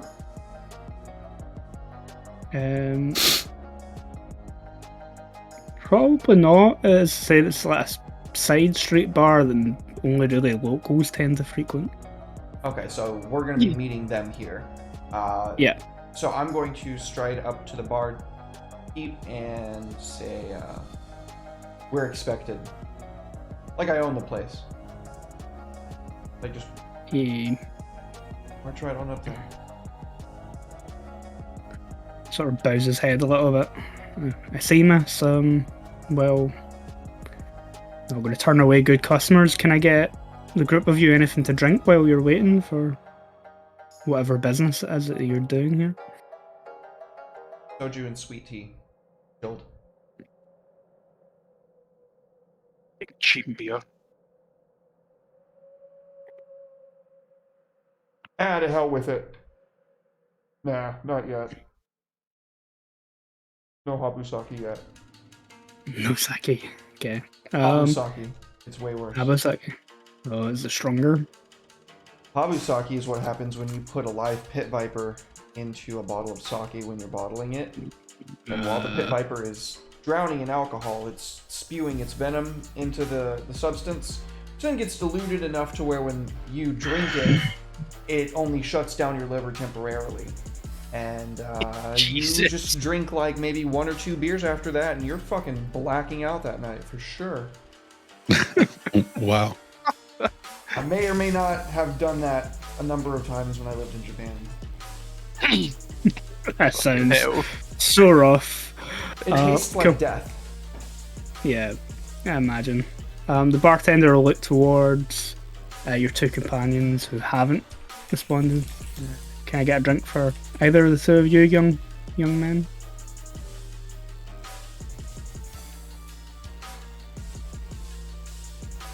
Are there trying to toothpicks think. here? On the counter? Yeah. Yeah, there'll be toothpicks on the counter. Why not? I just like roll up my sleeves just a little bit so that my tattoos are just barely showing, and grab one of them and like flick it into my mouth from like, 2 or 3 hand distances away. You see his eyes sort of linger a little bit on your wrist. I'm gonna sit down happily. Can I get a Amazaki? It's a sweet Japanese drink. Yeah. That's gonna be the theme. There's a lot of sweet things. Like you asking for that sort of snaps him out from staring at Yukio's wrist. Of course. If you grab a seat, I'll get your drinks and I'll bring them over to you. He's happily sits down. He's like, yeah, Amazaki is great. It's a sweet, very sweet, low alcohol Japanese drink made with fermented rice, for anybody who was wondering. What's on the menu, old man? Derek, with insider information, knows that bars aren't allowed to exist without also offering food in Japan, specifically to target Yakuza, so that they can't have only bars. Let's go! I wonder how recent that was. I don't know, but it was definitely in place when I lived there.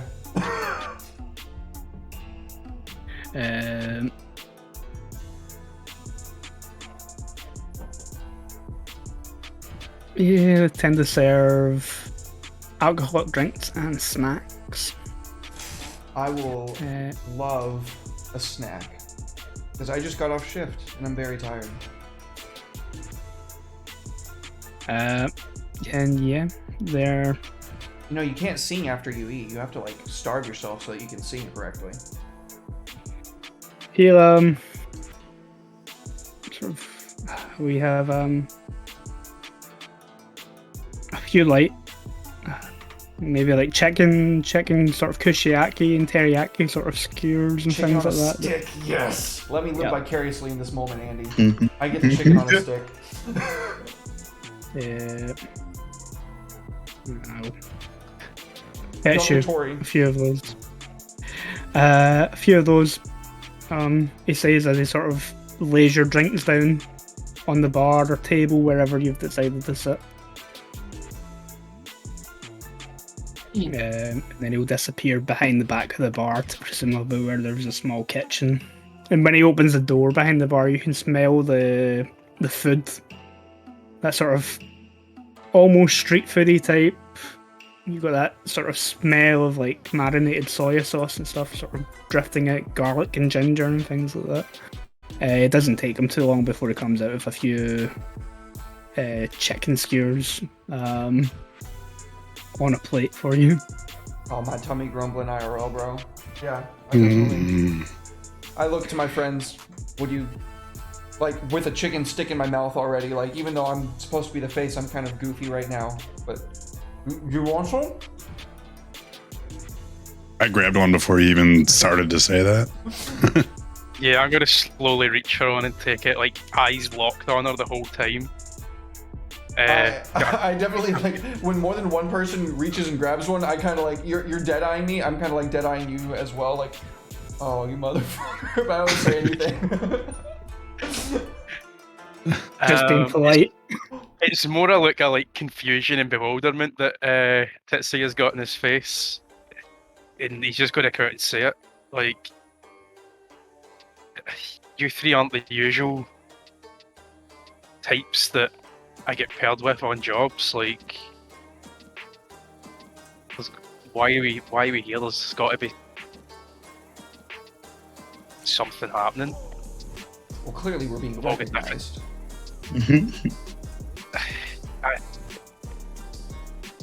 Do you think I'm not really the type who's been recognised regularly within the organisation.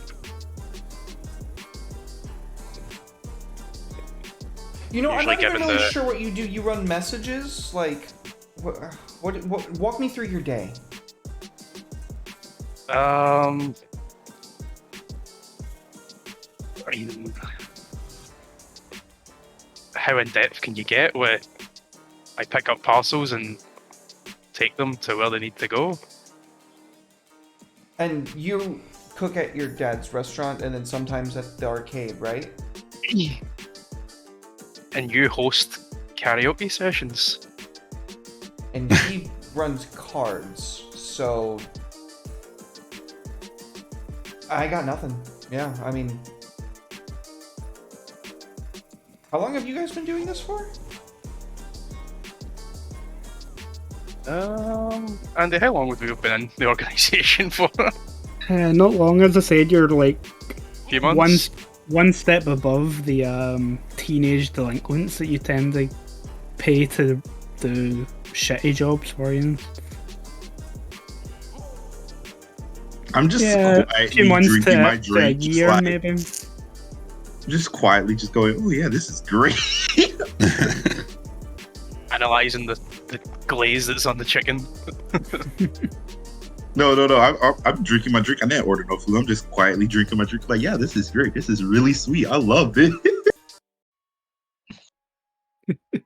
I'm going to get up from the table and go use the bathroom. Okay. Just to kind of scope out what it's like in there. Just get a feel of the layout of the bar and like any windows, like high windows that could be like climbed out of, or Yeah, there's a window try in, to scope out like escape routes if for any reason. windows above the cubicles in the bathroom. It's not the cleanest bathroom you've been in, but it's also not the most disgusting one that you've ever been in. Okay, can I try the windows to see if they open? They open, but they're a bit stiff. I'll crack one like kind of half open. Take a piss and wash my hands.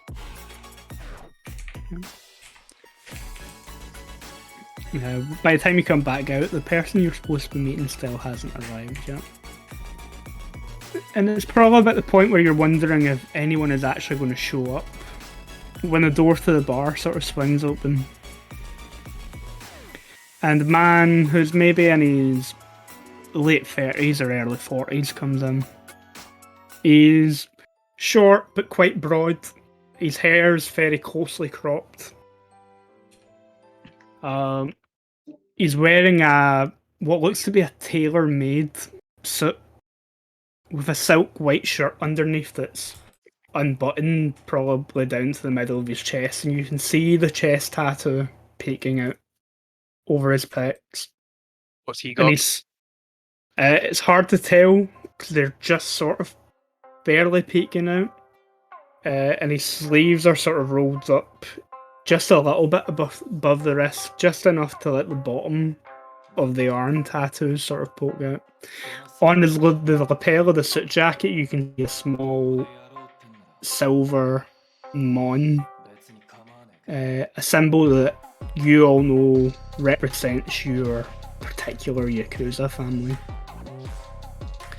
Can you all give me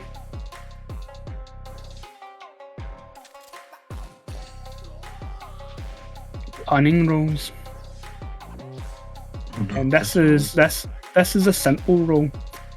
So in Irezumi, there are two types of rolls that you could make. A simple roll is a single roll.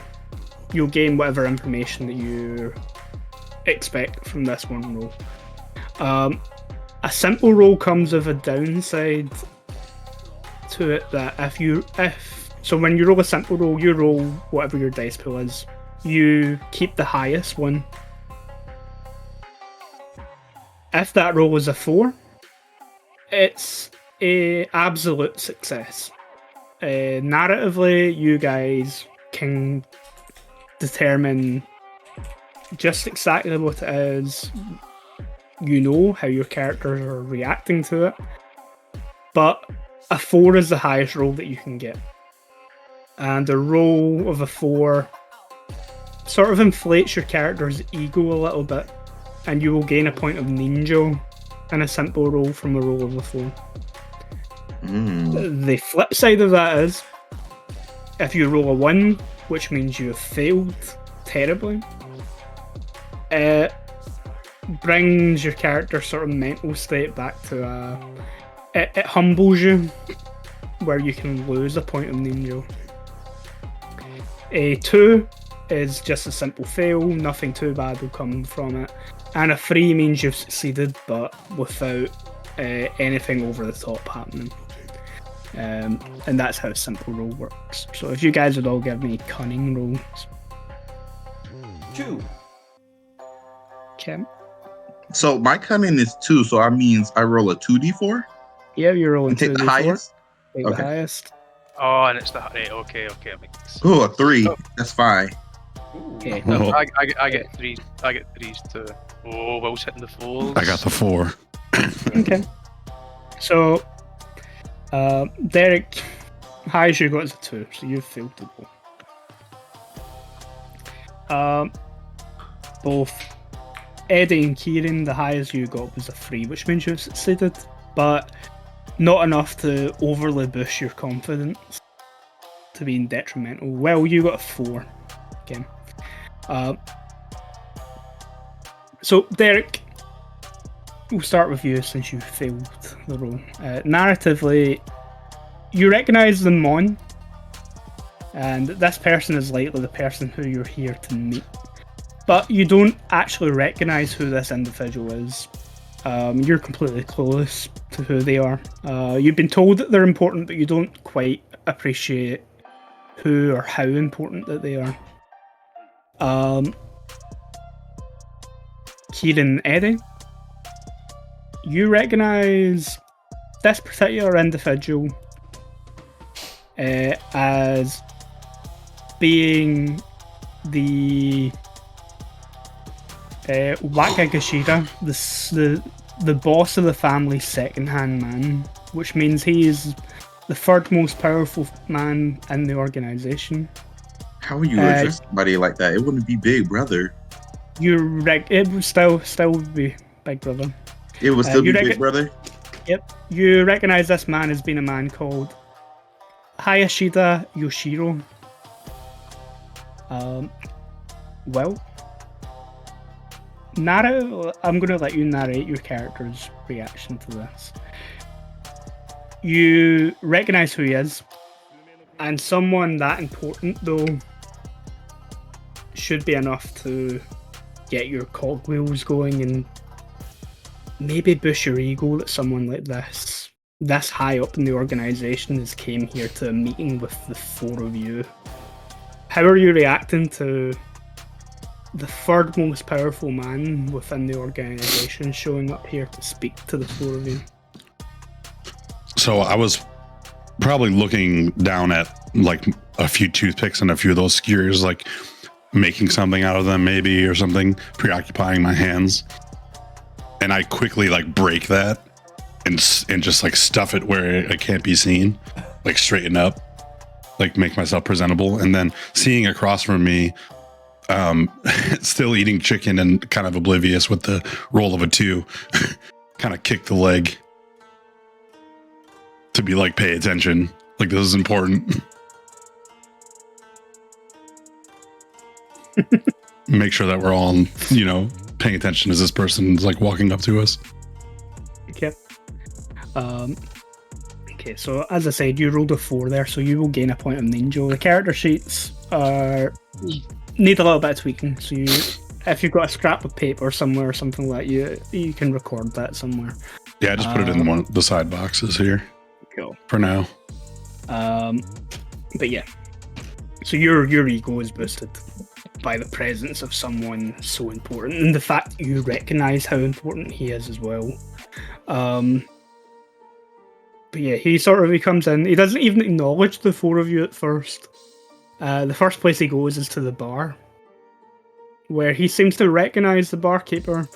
He has a few quick words with him, and you see the barkeeper reach up to the top shelf in the bar and take down a bottle of proper Scottish whiskey. Doesn't put any ice or anything like that in the glass. Pours it in. The tiniest little spritz of like soda water goes in with it, and he slides it over to him. With that, Hayashida sort of takes the glass, bows his head a little bit to the barkeeper, and then comes over to the bar. I'm going to say, because you failed the roll, Derek, that you're sitting in the seat that Hayashida wants to sit in. And he'll just sort of stand and loom over you until you realise that he wants you to move. I very quickly get out of my seat and kind of straighten out my imprint on the leather of the stool top, and just kind of like pat it a couple of times, and then like take a couple of steps back and give it a very deep bow. He'll give you the slightest nod of his head and then take a seat. The seat that you were sitting on happens to be the seat that looks directly at the door that comes in. It's very obvious that he doesn't want to be sitting anywhere in the bar where he can't see the front door. But he'll sit down, look at the four of you. I don't think I recognise any of you, but I have the impression that you must be good at something, or else you wouldn't have been sent here. I suspect that you all know who I am. I give a deep bow. I'm like, yes, big brother.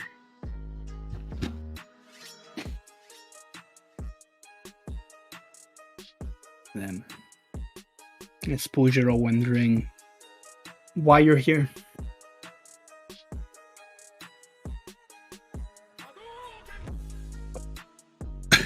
Sorry. The music. You said you're all wondering why you're here, and then the music went, Hadouken! I can't do it in my voice. It's a job, right? Can I ask, I'm just going to say, has our individual skill sets been recognised by the higher ups? Is that why we're here? I asked for individuals that haven't been around long enough for people to immediately recognise who you are if you show up somewhere. For two reasons. The particular group of people I want you to go speak to, I don't want them getting spooked just seeing you at the door and then running. But if things go badly, you're not people who are important enough that anyone's going to be missed. To be blunt, you're at the bottom of the rung and you're eager to prove you're worthwhile.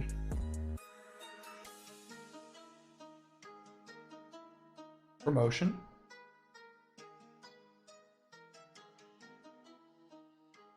I'd just like to say that out loud. What was that, Eric? Promotion. What was the word? Promotion. If things go well, you could probably see your prospects within the organisation rising. Does that mean I get to serve and have a chance to give you sushi, big brother? I recognise you now. You're the kid that your old man runs a sushi place outside the Panchiko arcade. Yes, big brother. The Sippy Kapu.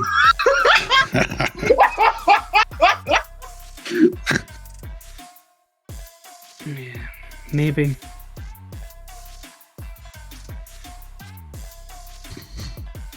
Oh God, the sippy capu is real, boy. The sippy cap is life. Oh yeah.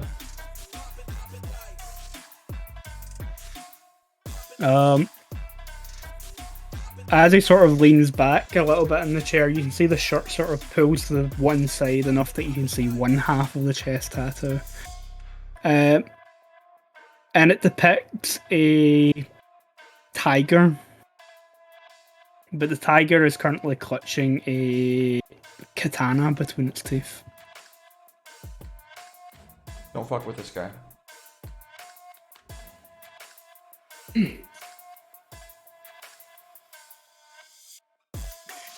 Now, there's a triad gang that's moved into the area recently. They call themselves the Black Cobras or some bullshit name like that. One of them though, one of them's been having some bad luck at an establishment that I run cards out of. He happens to owe me personally a sizable sum of money.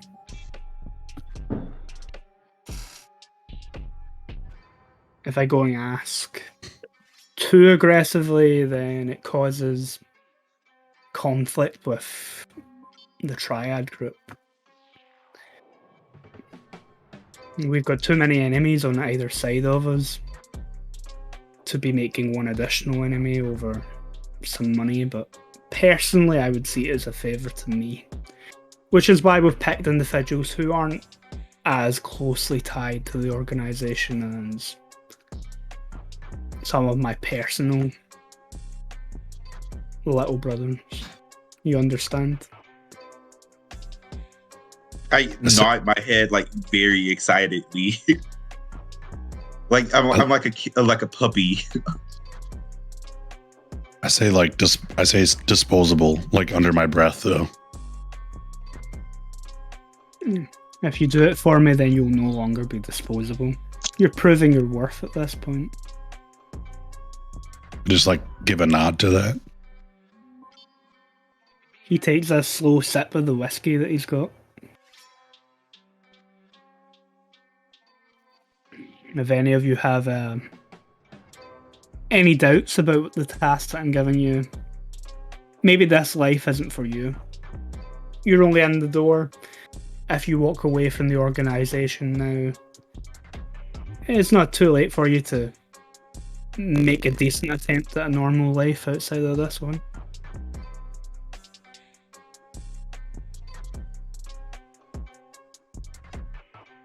How much does he owe you?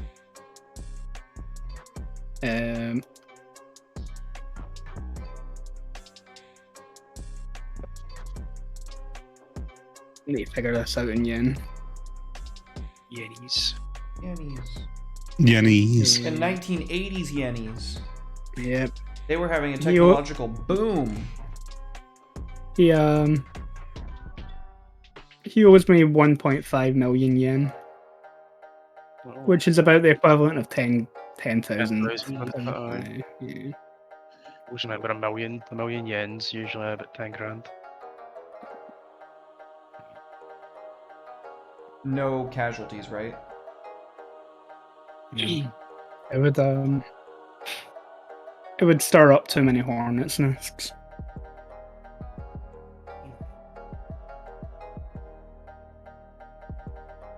He said it was one of his card houses, didn't he? Or was it one he runs? Okay. Yeah. Can I ask him whereabouts his establishment is? My establishment's we operate in the back room of a bar not too far from the Panchico arcade that your boss runs for us. It has a a high level buy-in to even get into one of my card games, unlike the games your boss runs in his own play.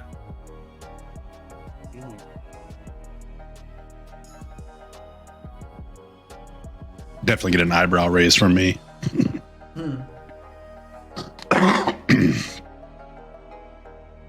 they happen to run karaoke in this establishment of yours? No. Damn it. In my establishment, the men and women who work there are there to make the clientele look good. You understand? They don't need to sing to do that. Got it. No further questions. For me, anyway. What does this man look like? And do you have a name? Yeah. We don't want to be... See, now you're asking an interesting question. picking fights with the wrong man. He goes by the name Jai Bolin. He's maybe about my age, although he doesn't take as good care of himself. He's a little bit round around the waist and balding on the top. But he frequents a Chinese restaurant not too far from here. The Golden Dragon. It's a small place, usually a takeaway, but there's a few tables in there. There might be civilians present.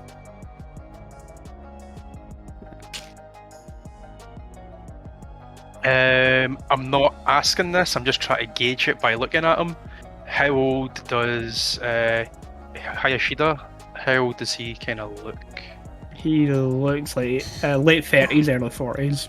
Although like he's had a rough paper round. Right.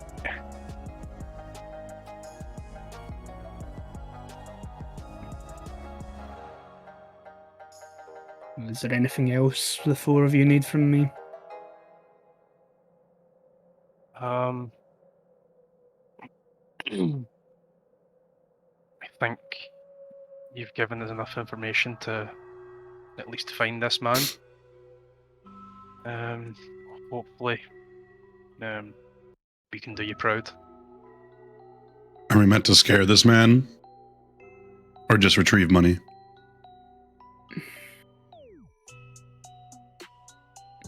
Retrieving the money is the main point here. How you choose to get him to pay, as long as it doesn't leave him permanently damaged or on the ground.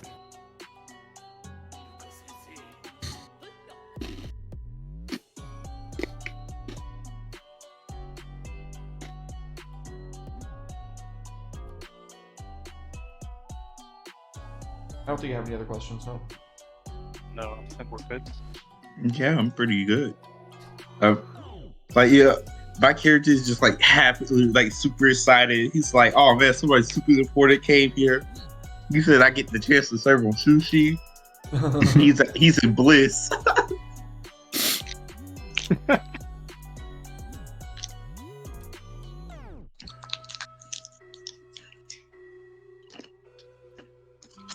Does he stand up, or is he doing the whole He's kind of still well sipping his fuck drink. off type thing? I Yeah. wanna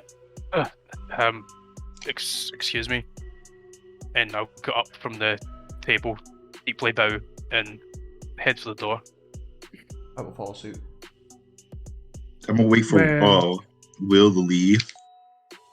When you finish the Yeah. job, if I'm not still here, then you'll find me at the family headquarters.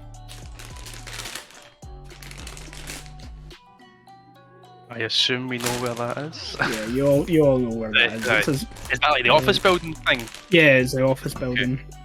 Okay. Yeah, I get up and leave. Yeah, wait, I'm following suit. Thank you for having us, big brother.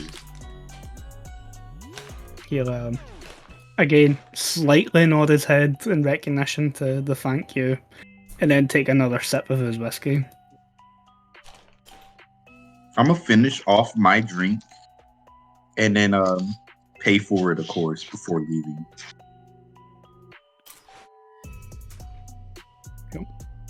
There was a couple toothpicks I didn't use for anything that I took anyway. I want to try and shoot them, like just throw them back into the holder as I'm walking away.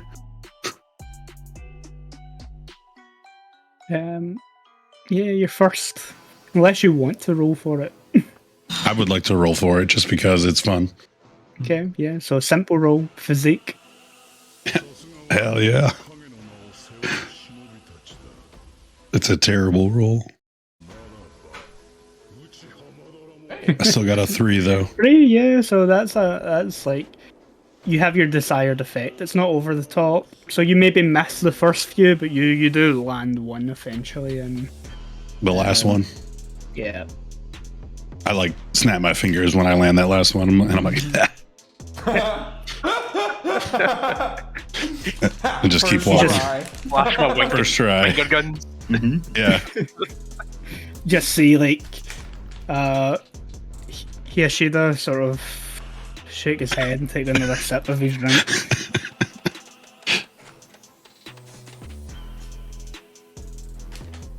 Once you're outside, there's a light drizzle of rain, like a spring sort of shower going on at the minute. But it's starting to get, it's like I said, early spring, so it's not too warm, but that sort of dampness in the atmosphere is starting to sort of get there. I think during the summer, the heat in Japan is quite damp and Moist, humid. isn't it? Yeah, but early summer, it's still fairly crisp. There's a light drizzle of rain, but you know there's not going to be too much longer until you end up in one of those sweaty summers.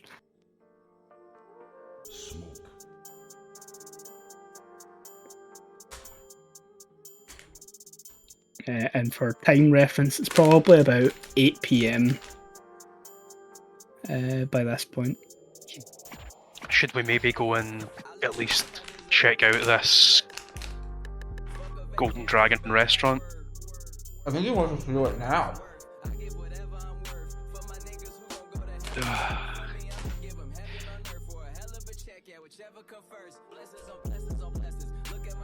No time like the present, is there?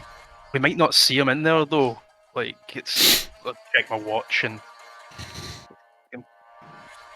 Let's say he's quite a round man. Maybe he likes a second dinner. Well, he's We not could gonna at have least the money case on it. him. Sorry, Derek. No, go ahead, Will. I said we could at least case it. Yeah, that's what I'm thinking. Scope around the outside. Maybe we can go inside, place an order. Eyes on the place. If he's there, he's there. We can maybe just go for it. But again, remember the discretion. We don't want to make this publicly known.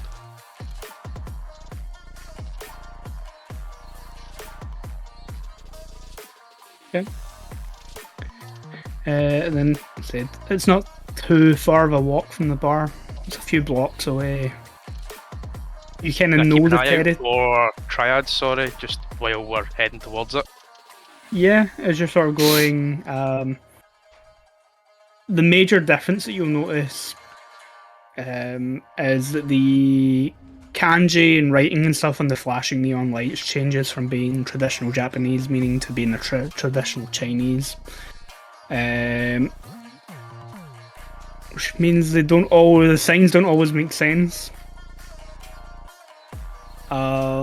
As far as triads go, this close to the sort of border between like Yakuza and Triad territory,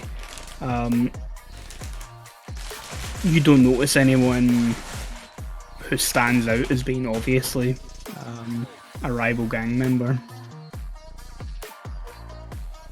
But you can see the sign of the restaurant not too far in the distance. Big flashing kind of yellow neon and red.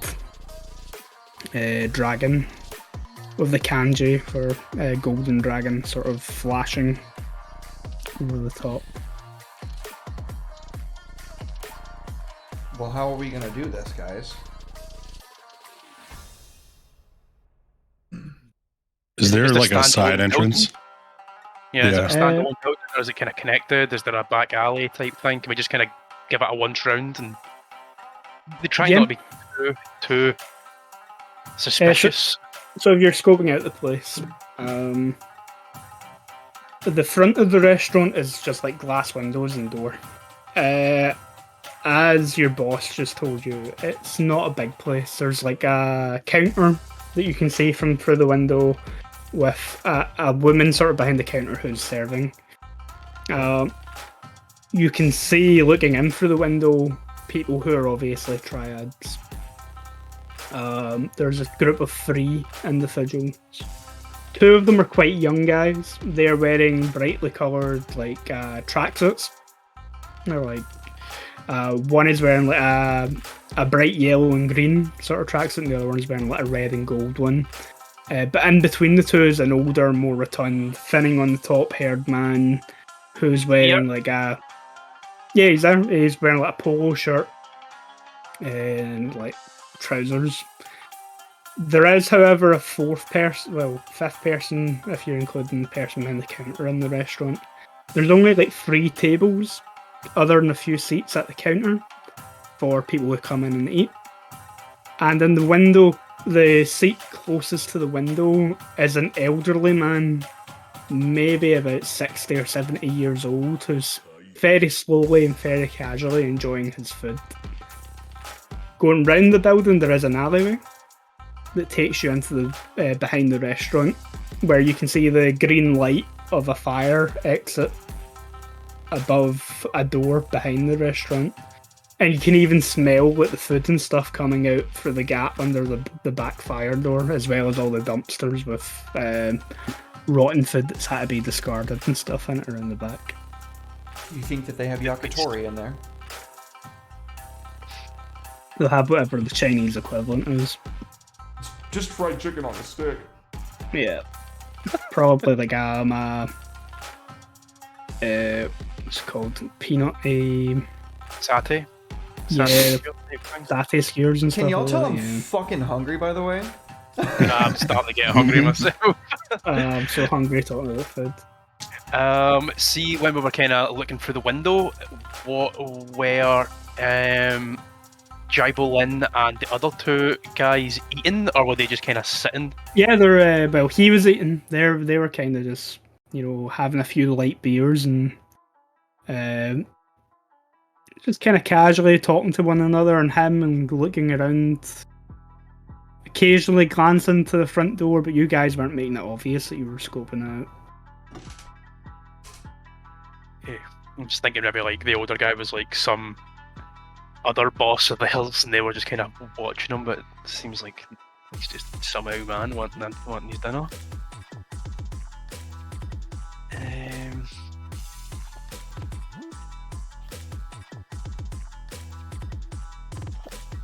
What do you think? Do we all go in? Can we Two of draw us him out the win? back?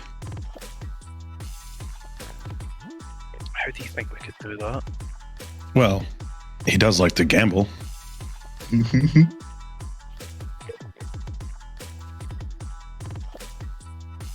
happen to know a little bit about that.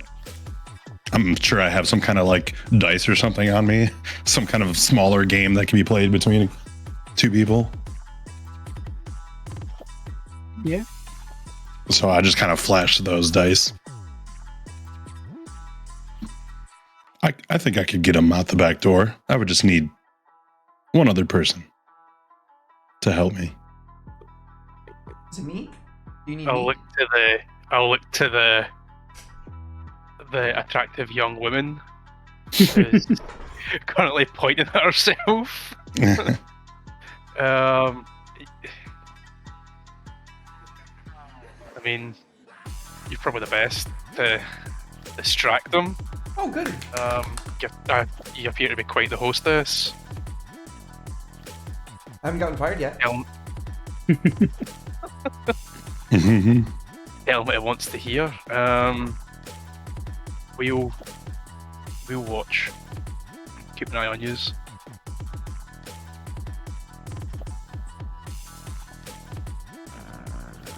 We'll give a warning if any other of the triads show up. Then we have someone waiting at the back door as well. Yeah. I can watch from the front. Eddie, sorry, what's your character's name? You could just call him Sato. Okay, yeah. So yeah, I'll keep an eye out on the street, and Sato can maybe wait out back. Oh, sure. Oh, dog! I see dog! I'm sorry, I saw the dog. Oh, sure. And I'll just go trot along to the back alley. Okay. Yeah, you stroll around the back. Okay. Who's going into the... So Is there a being in phone Will. box on the street? Hmm? Is there a phone box on the street? Did they have phone Yeah. boxes in the man? Yeah, in the 80s, yeah. There's maybe a few buildings away. There's a phone box. A few buildings away. Can I still get? If I go there, can I still get a kind of view of the shop? The front door, but not inside. Hmm. Since we're in like a nightclub area, it would be strange for me to be back here just standing still. Can I make it look like I'm throwing up or something? Like act like I'm sick? Yeah, I'm gonna say you can do that. That's fine. Yeah. Yeah. So I'll give them time to go like initiate the conversation. So I'll go to the payphone and kind of pretend I'm having a phone call for a couple of minutes, and then head back to the front of the shop, just so I'm not loitering around and it looks weird. Okay. Then, two of you are going into this restaurant. Yukio and Kiyomi. You're heading inside. You push the door open, a little bell above the door jingles. Again, I will ask if you're making it obvious that you're Yakuza or not. No. You come in. The old man sitting at the window doesn't even look up to acknowledge who's coming in. The woman behind the counter sort of looks towards you and bows her head. The three sitting at the counter, eating and chatting away. The two younger guys take more attention of you, particularly with Derek's character coming in. Like, one of them properly whistles at her when you come in. I never. It's not even current year. They don't respect you. I like sloppily put my arm. Yeah, I wrap my Like- arm around fucking Will. Yeah, I like How dare sloppily you. put my arm on her shoulder, and I kind of wanted to make it seem like I'm just slightly tipsy. Okay.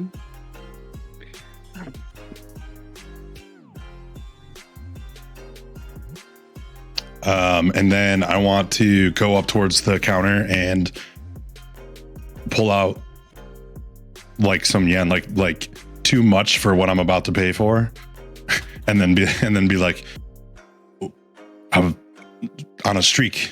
We can eat whatever we'd like. I'm acting like the fussy girlfriend and like pulling back the extra money, and, like putting it back in his pockets. I like want to sloppily slip out like one of the dice and like hurry up and like put it away, like to the point where they could like see it, but only they could, like very sleight of hand. Like I visibly react, like, oh no. Okay. Will, if you could give me a etiquette roll.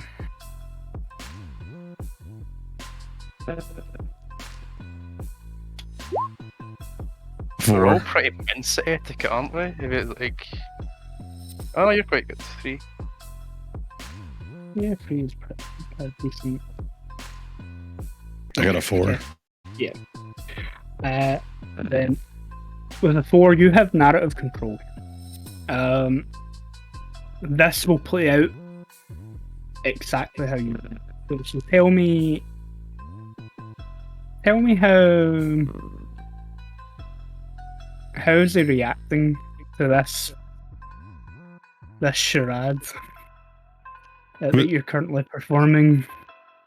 His interest was piqued at the sight of the woman, and then the money just like enhanced that, and then it was almost like a light bulb in his head when he saw the die, just for that slight moment, and he realizes where that money probably came from and the potential there as he sees what would be a victim in someone who's a little bit tipsy.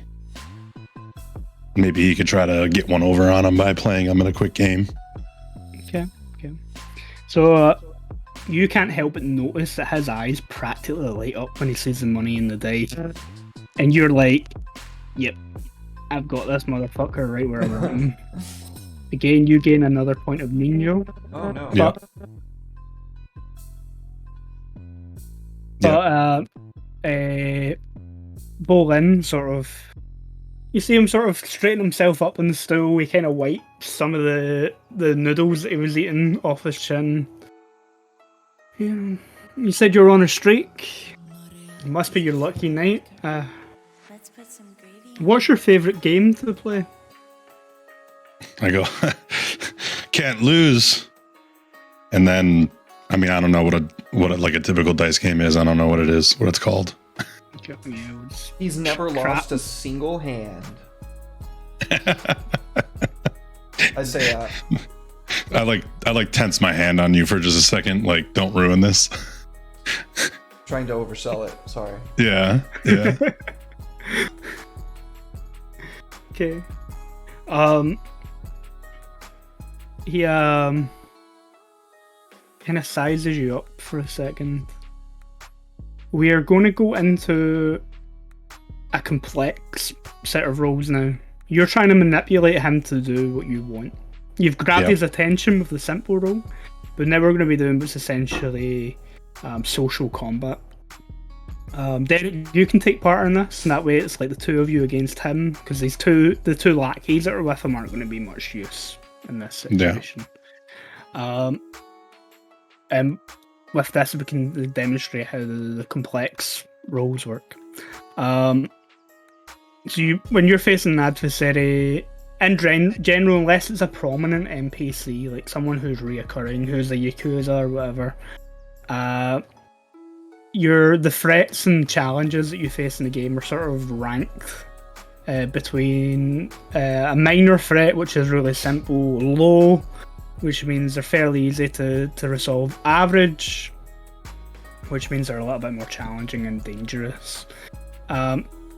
Typically, I would have said Bolin would have been an average challenge, but because your ruse to sort of pull him in was the fact that you're drunk and stuff, is let his guard down a little bit, so I'm going to set the challenge rating to this to low. Yeah. Nice, dude. And that determines how many dice that I roll against you, and any damage modifiers and stuff, as well as the pool that I'll be using to determine what's happening. And you're challenging him to a social interaction. You're trying to manipulate him. There's no initiative in Irezumi. The two opposing sides will always roll against each other. If you're outnumbered or outnumbering someone, their dice pool is reduced by 1 every time that they have the roll against an opponent. So if it was a fight and say one of you guys got caught off guard by like 3 people, for every opponent you're facing, every time you have the roll against a new person, you're reducing your dice pool by 1. The two of you are ganging up on him, which means he's going to be rolling his dice pool being an average difficulty is 2. So against the first person to interact with him, we'll be rolling 2 dice, and then the second time someone interacts with him, we'll only be rolling 1. You guys can decide which of the two of you is going to start the complex interaction with him. You start. Usually best for the person with the highest dice pool to go, or whoever's initiated it. Let's put some gravy on it. Yeah, that'll be me. Okay. Then you're rolling your etiquette against his dice pool of 2. So I'm going to roll 2d4. Yeah.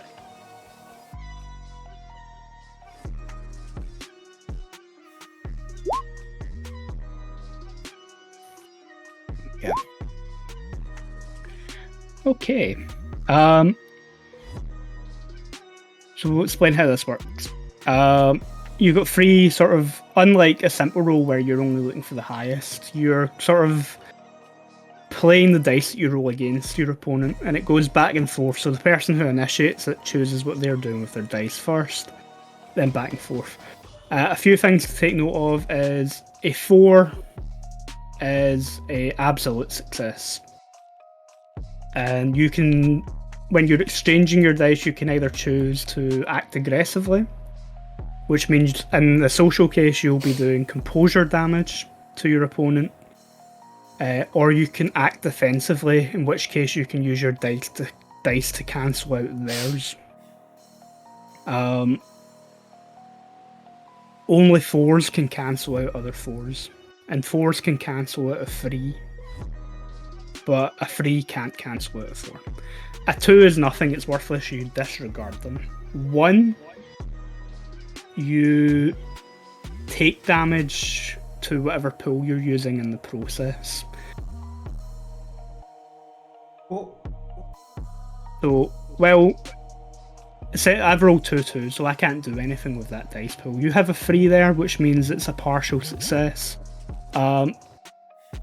During your manipulation, the way damage works is if you've got a partial, for each partial success that you spend, you do damage, and the damage for a partial success is half of the equivalent trait, plus any bonuses that you have from equipment or Irezumi effects. For an absolute success, it's your full trait plus any bonuses. So with a free will, your etiquette is free, so you can do 2 composure damage. Do you have any tattoos that give you any benefits? Well, so having this 1, if he had the 1, would that be better? If he had the 1, it would be better. Yeah, because that means. Can I swap one of the 2s for this 1? You can swap with the 2 my for 1. Nice. With my. That way, he's practically walking himself into this as well as whatever you're saying to him. So I'm just gonna say my luck is unmatched, and I also do +1 composure damage when I'm trying to aggravate somebody. Yep. I don't know if this counts, but I'm gonna try to get to that level. Okay. Of aggravation. At the moment, I'm going to say it's not aggravation. If it That's was the one that allows you to sort of play off of someone's faces, then it would have come into play, but not to aggravate just yet. Yeah. But okay, yeah. So you're swapping that 1 for one of his 2s, so you're not taking any damage yourself this turn. Yeah. You're doing 2 points of damage to him, plus with that 1 now he's also taking an additional point of damage to his composure. So what exactly are you saying to him? I'm saying my luck is unmatched, and care to tempt fate, like something along those lines. Yeah, so you're trying to fight. I'm trying to get him in, trying to reel him in. So he had the reduction rating of 1, so he's taking 2 points of damage overall. Yeah, he's like, you can see him eyeing you up, and he's like, he's asking questions like, just how many times have you actually won a game of dice tonight, if you don't mind me asking? Derek, this is when you can sort of step in and also do your sort of social roll against him. I play the fool and I say all of them. Yeah. I'm gonna try to like lure him back in. Like, yeah, we're pretty fucked up, so he might be on a hot streak, but it's probably over. Now's your probably time to strike. Yeah. So yeah, give me an etiquette roll. Oh no. Oh Okay. Right. Okay, with the 2 frees. That's pretty good. You're doing 2 points of damage for each of those. Do you have any Irezumi that give you benefits in this So I situation? have the Dorguma, which gives me reroll 1 dice from an attempt to seduce or charm another. So if Yeah. that is going to be seduction or charming. Not in this case, no. You're selling the drunken ruse. You're not trying to charm or seduce him. Then neither one of my Irezumi will come into play right now. Okay. Then that's fine. It's still a lot. That's 4 points of damage. But there's something about all of this. Maybe it's that you don't like playing the dumb bimbo, the drunk bimbo too much. Or you're kind of seeing this as a little bit beneath yourself. You see the point of it. But it's enough to frustrate you that you have to act this way, that you take 2 points of composure damage in the process. Ouch. Which isn't too bad for you. Composure is your highest pool. Yeah. Cool. And then it rolls back around. So Will, he's still not fully bought in. You can see from the look in his eyes, the way he's looking at the money that you've still probably got in your hand. He's glancing between you and your lady friend and weighing up just how drunk you are. He's not quite bought in, but you can tell that it's not going to be too much more to push him into doing what you want him to. I like casually look over at my lady friend and go, it's not the only reason you're here, right? As you just said that I won all of the games. Kind of give you a little shake. Okay. So yeah, trying to make it seem like winners get the girl. Yeah, try and give me an etiquette roll again for the ruse and the implication. Okay, right. You're rolling 2d4. Yeah.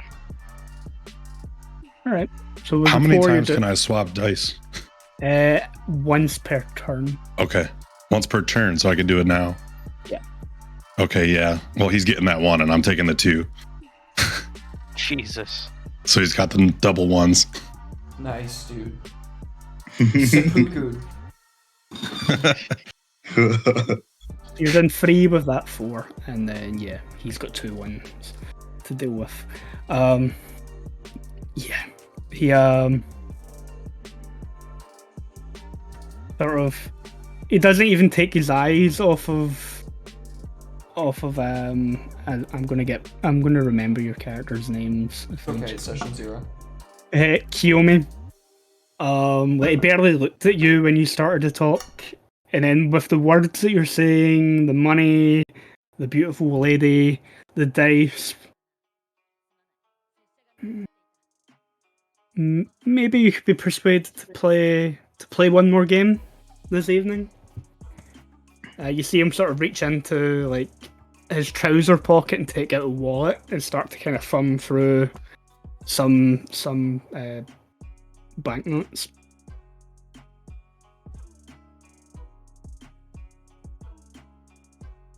I kind of look around and then like look at well, actually, I don't know how this place is set up. If that like exit door is like in the kitchen in the back. Yeah. So the counter sort of goes round in an L shape, and you can see the sort of sliding hatch that the server can sort of pull aside and yell orders through to the kitchen and take food through. Yeah. And presumably the back door to the restaurant is through the kitchen. Yeah. Would it be like conceivable to go out that door? It'd be kind of awkward to ask to be allowed to go through the kitchen. Right, that's fair. We could just bring him around back. I just like nod towards the door, the front door. Yeah. He in the alleyway, yeah. Yeah. he sort of swivels in the chair and gets up.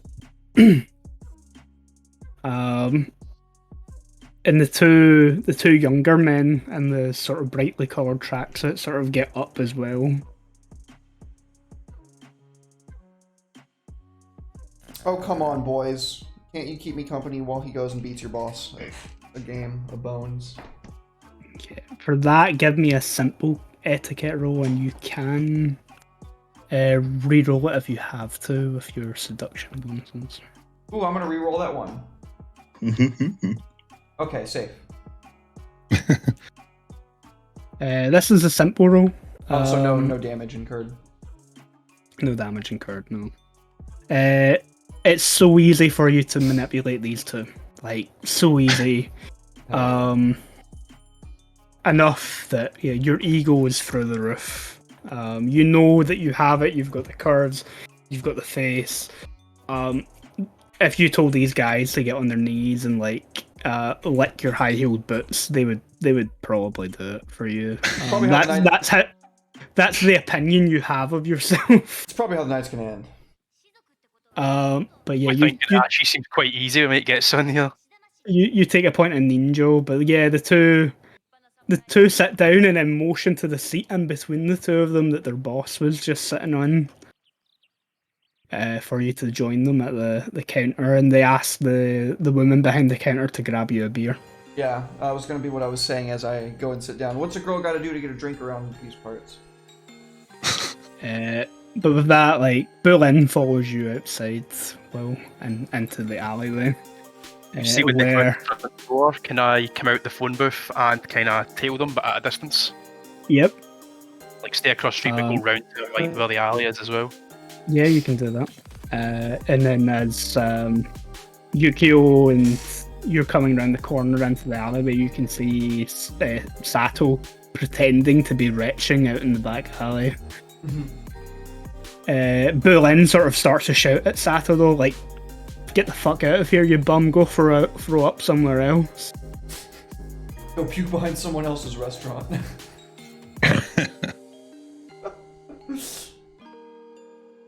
Are we like closing in on them now? That's what I kind of picture.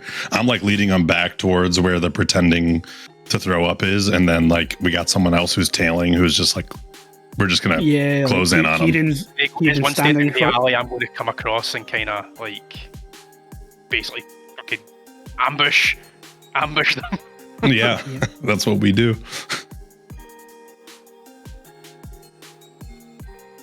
Yeah, you go stand at the far end of the alleyway then once they're kind of midway through. So like, yeah, Will is with him in the middle of the alleyway, but then there's one of you at either end. And he's like, I'm going to win some easy money here, maybe a night with that pretty young thing in the restaurant, and he's too oblivious to the fact that he is in danger. I'm in danger. I'm in danger.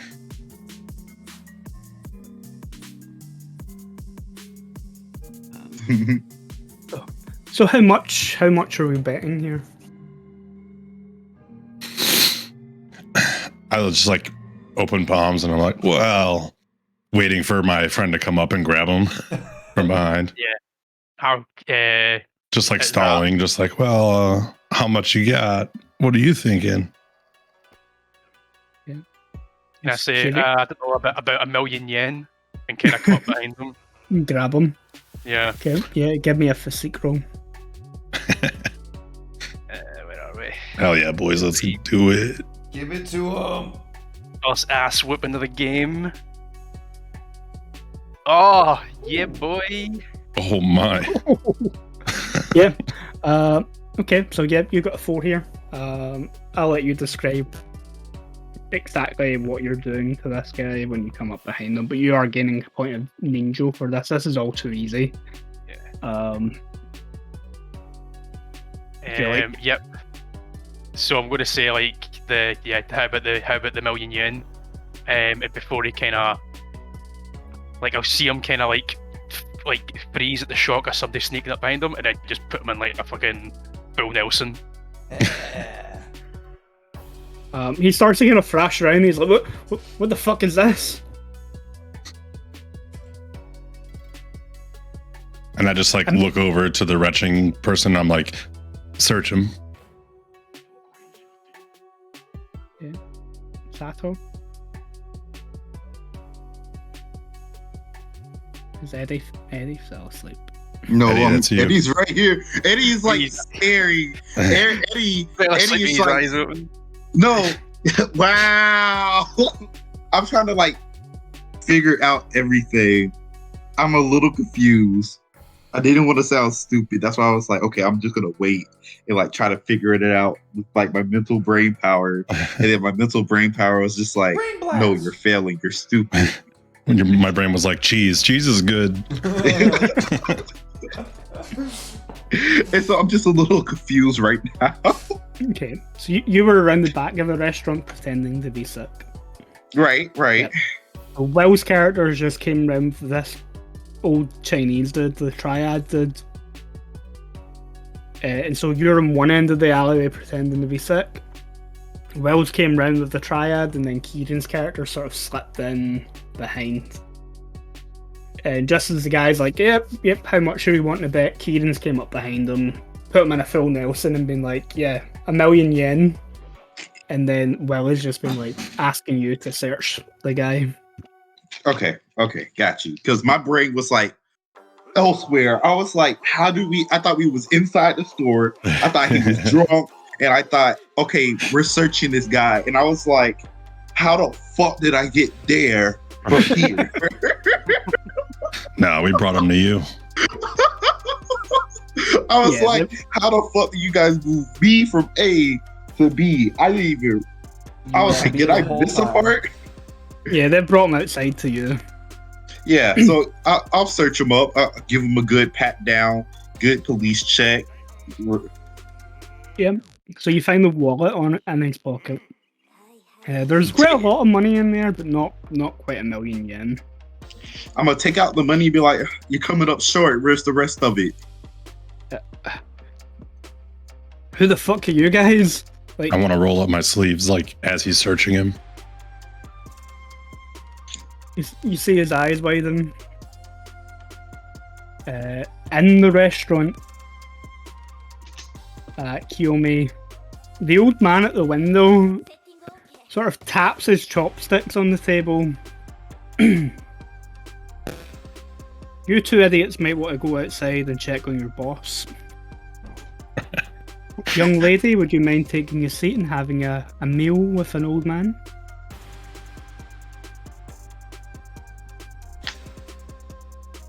The two sort of the two jump to their feet like immediately. They don't even question the old man. Is They there a even knife on bow the to table? him.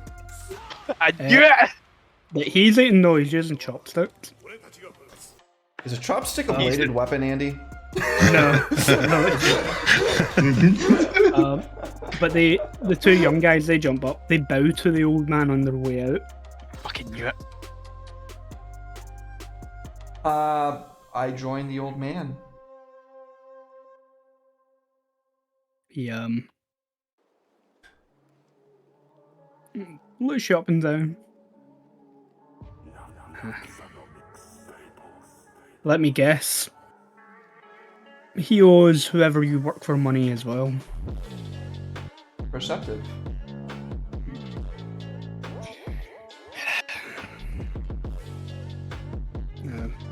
Bolin works for me. He's my my wife's dumbass nephew. He manages this place. He collects money from me from places. I can't do much about him. He's family. Just how much does he owe your boss? 1.5 million. The old man sort of raises his eyebrow a little bit at that.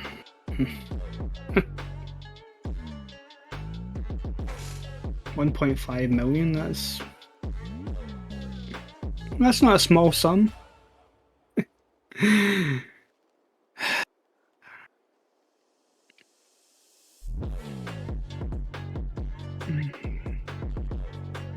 That's why he Just how sent 4 bad. of us.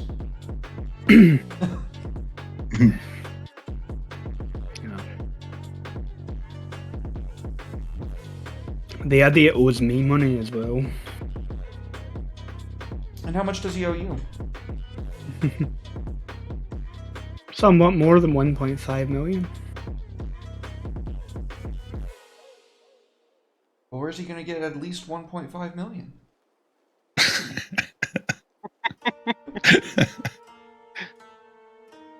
Well, I would maybe suggest that you can maybe follow those 2 young gentlemen out there, and we could all come in here and have a civil conversation about the owed money before someone gets hurt. Someone might already be hurt. By the Just time we saying. come back in, the other guys are like knocked out. Yep. Jumping back to the alleyway, just as like you finish patting him down, like looking over Keaton's character's name, Tetsuya. Tetsuya's shoulder.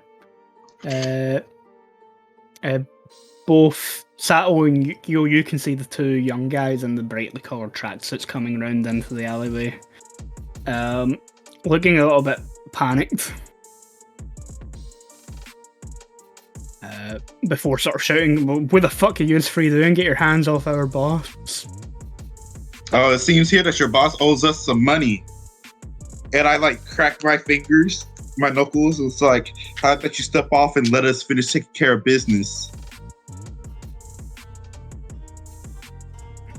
They sort of rush down the alleyway to you. Kira, Bro, you're at the I'm back. rushing for the first one.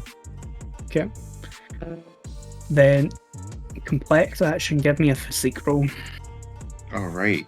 So, since I haven't had the chance to roll one yet, can you walk me through that again? Yeah, so you are rolling whatever your physique rating is. So that many d4. 1d4. Well, 44. But, Yep. well, let me roll. Yeah, Three roll more. 3 more. 3 more. Oh, Jesus. God! Oh damn. my. God. Jeez. That was not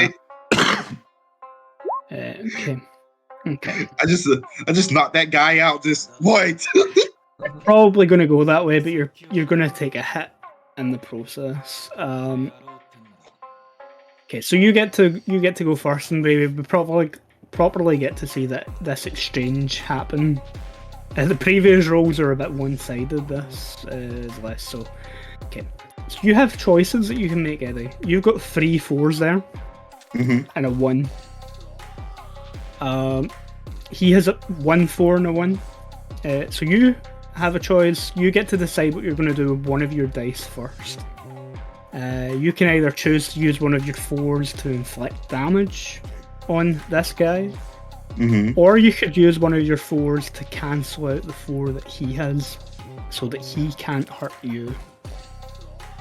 Yeah, so I'm gonna use my first 4 to cancel him. Okay. With that done, he doesn't have anything else that he can spend. So you've still got 2 4s left. You can use those to inflict damage. Your That's the physique goal. rating is 4. So you do your whatever your physique rating is. For a 4, you do the full amount as damage. So you're doing 8 damage in total with that punch. Wow. So you rush out to meet the first guy, and he throws a punch at you, and you sort of block it. And then you swing your arm back really far and like haymaker this guy. But you have that 1 there. So when you punch the guy, you do a little bit of damage to your own knuckles, and you take 1 point of health damage. You hit him so hard you hurt yourself. Look, so I knock him out and I just go. But yeah, you've knocked him the fuck out. It's that scene they're from still- Yakuza when he punches somebody and they go flying. They go fly, they spin. Yeah, they're doing the little spin up, just they're like little winky face. Heart pops up. Okay, well, you can react here. You're currently not engaged in any way. Like Kieran's character's holding Bolin, but you can react and engage the other guy if you wanted to. Knock him out, Will. Keep it going. You're muted, buddy. Will, you're Sorry. I'd rather say drop him and then like point, so Kieran's character could like take care of the other guy. Yeah. I think I'd have a better shot at taking this dude. Okay. Yeah. So Kieran, you can let go of Bolin and turn around to catch this other. I kick the Triad. back of his neck to put one on his knees before letting go. Yeah. So I'll put one on his knees and then let him go, and then turn around and bow. Run and Superman punch this other one. Ultimate Okay. punch! So physique roll. Okay. knock him out, Kieran. Knock him out. 3 3d4. Oh, All right. So the 2, ignore the 2. The 2 is Yeah. useless. so I got a decent success and the crit failure. You got a success and a crit failure. So you have a choice here. You can either choose to defend yourself or hit this guy. No, I'm gonna clock him. I'm just gonna I've like committed. I've just jumped in the air and obviously double hands. Okay. You don't have any Irezumi that gives you any damage bonuses or anything like that. No, do you? mine are all about Yeah. kind of socially things. Right. So you do two damage to this dude. In return, he's going to also you punch him, and he'll kind of backfist you across the face for also 2 points of damage. How we do it? Oh, I can do a slash, can't I? Can I do that? Yeah. 10 out of 12 health. Yeah. For both of you rolled a 1 though, so in the process of hitting one another, you're also hurting yourselves. So you've maybe overextended a little bit when you've kicked the guy, strained yourself. He's maybe hurt his knuckles when he's hit you. It's an extra 1 damage then. Extra 1 damage. Okay, so I'm down at 9 health. So this guy's still up, but he's looking like your punch has burst his nose open or whatever, and he's looking a bit beat up. These guys are minor threats. They're should be easily disposed of, and they're only really a threat to someone if you're not particularly good at combat. Okay, so going back to Eddie. Yes, sir. I'm going to come in. I'm going for him. I'll say what I'm doing after I get my rolls, because it would be better if I just roll 4 ones. Yeah, so you step in, you're going to clock this guy in the side of the head. Never mind. Oh, that is bad. I tripped. I moved to go for him. Tripped. Oh, No. Oh, okay, no. yeah.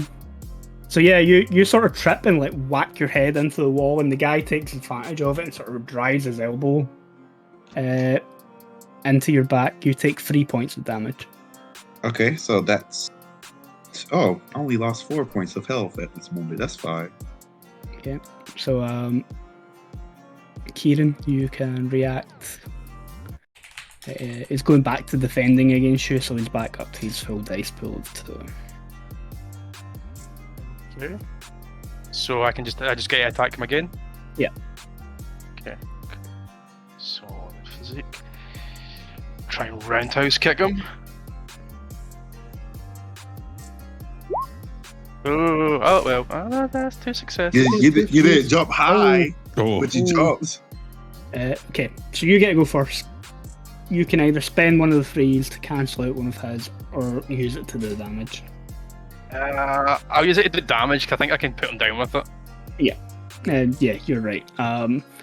Okay, so yeah, you see him sort of elbow your friend there, and then while he's kind of distracted dealing with the second opponent, you straight punch him in the side of the head to knock him to the ground. Again, you hurt your knuckles in the process. Can we take can I search their pockets and take their money? If they've got any money on them. Yeah. Just as you're sort of hitting him in the side of the head and knocking him to the ground is probably about the point where Kiyomi is coming around the corner. So yeah, you come round and catch the tail end of like your companions like wiping the floor with these two young triad guys. I see people have already gotten hurt. Well, somebody wants to talk to us.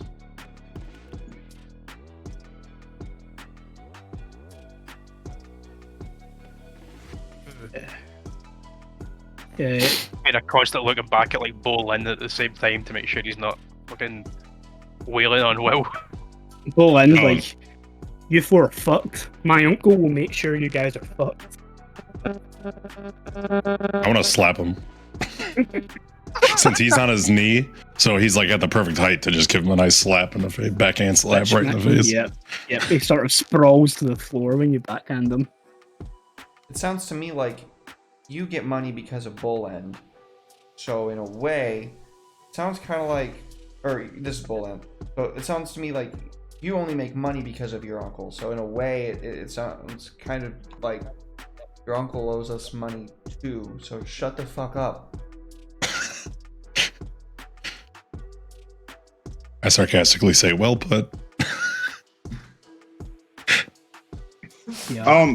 So do I find anything on the two guys? Um, I'm searching their pockets. not much. Like a few hundred yen, which is maybe enough to like grab a quick snack from a street food vendor or Hey, a that's beer fine or with two. me. Yeah. Murder hobo. Yep. I'm gonna go buy yakitori with that guy's chump change. You have pocket change. Pocket change. So who's wanting to speak to us? Sorry, Andy, were you going to say something? No, that's fine. Yeah, that's a valid question to ask. You're asking, Yomi, sorry. Yep. Derek. It sounded important. It wasn't that old man sitting next to him, was it? Yeah. I knew he looked shady as fuck. I don't know. Ah. Like I said, it seemed important. Cool. Gonna fucking grab Bolin by like the lapels and drag him at his feet. And then like get him by like the scruff of the neck and just walk him back in. Come on, fat boy. Yeah, so this 1.5 million that he owes us, yeah, we're gonna get every last bit of that. You come in, marching Bolin in. The old man's picking away at his food with the chopsticks when you come in again.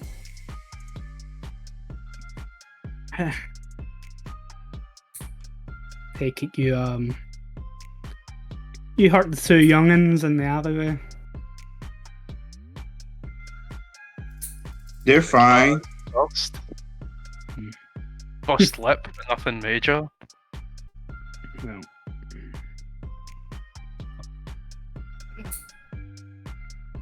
He looks at Bolin. You sit over there and keep your mouth shut. He sort of head-lowered. It's not the reaction that he was expecting. Lowers his head. You can catch the light in the restaurant sort of glinting off where it's thinning. His hair's thinning as he walks over. Sits at the counter where he was sitting. Young lady, you said 1.5 million yen. That's right.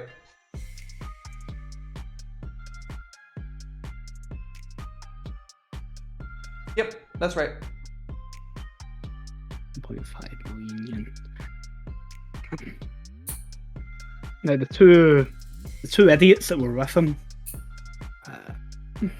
they're the ones who normally collect the money for my idiot nephew.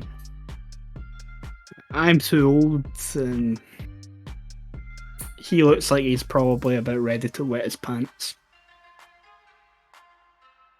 If I give you the addresses of free places, You tell them that I sent you. You can collect the money. It's more than the 1.5 million that he owes.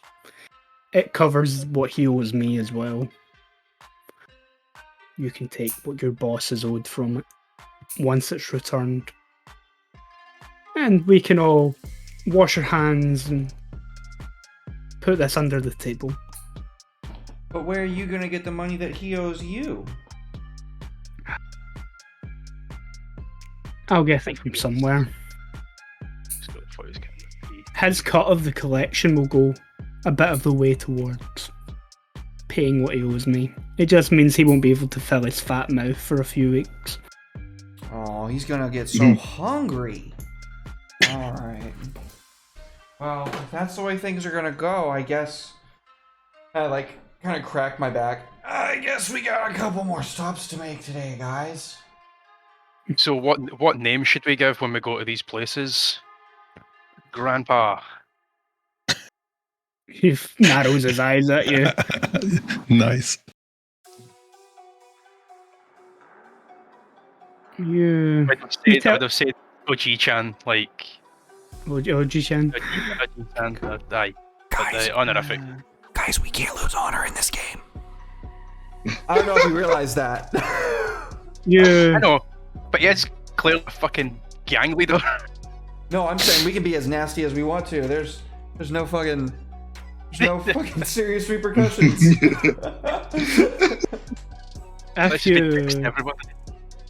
If you tell them that Mr. C. Howe has sent you, it should help. They won't be happy to see a group of Yakuza collecting money. They might push you a little bit, but it should all be fine. I'm sorry, a group of Yakuza? To whom are you referring? See how? I don't see any Yakuza in here. Do you guys see any Yakuza in here right now? In this restaurant? Jeez Louise, you just let anybody in here, man. That's a dangerous game you're running. I like push up my sleeves even more and cross my arms, like very obvious. The young lady likes to talk. She will do well in one of the places that you're going to collect money from. The lady that runs that particular business likes to talk a lot as well.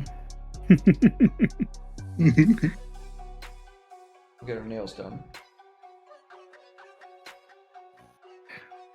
The 3 places that I want you to visit. One is a laundrette. Not too far from here. The woman who owns it, she deals with some finances for me. She pays some amount of protection money. She should be easy to deal with, other than her mouth. There's a martial arts studio. Again, a few blocks from there. Some people who work for me use it to train. We also do a little bit of underground boxing, gambling goes on there. They should have money. There was a fight recently. They may be the least pleased to see 4 distinguished individuals like yourself showing up at the door. And then, just off the edge of the entertainment district, there is an office block. It has many small businesses within it, but one is a doctor's office. They also pay money to my organisation. But as of late, I've heard they've been quite elusive when it comes to collecting money from them.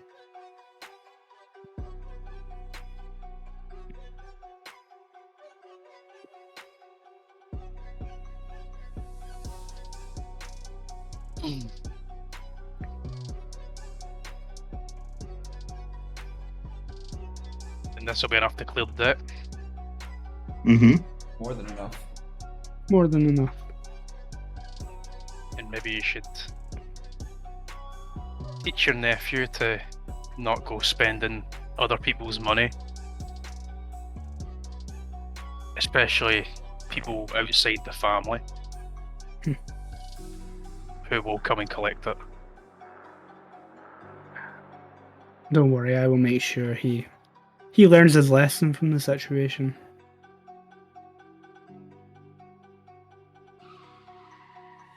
Well, I suppose that's everything, gentlemen. We ought to get out of here. I heard that they allow Yakuza in this restaurant.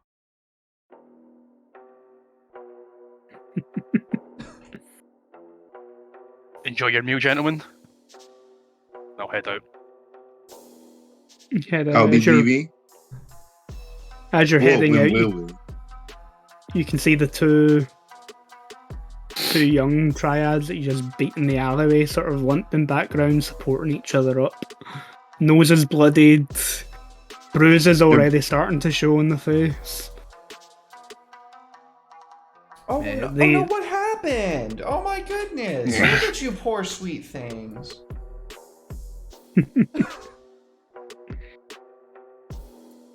I like pull her along. Like, You want to go get cleaned up?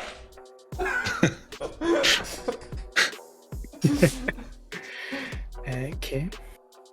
And we'll end it there. You guys can figure out which one of those places you want to go to first. Between I now want to and go. the I next want to go session. see the gobby laundromat owner. Some like mouthy old Chinese woman. Oh yeah. She's a What- pain in the her- arse. Her and Derek have a fucking confrontation.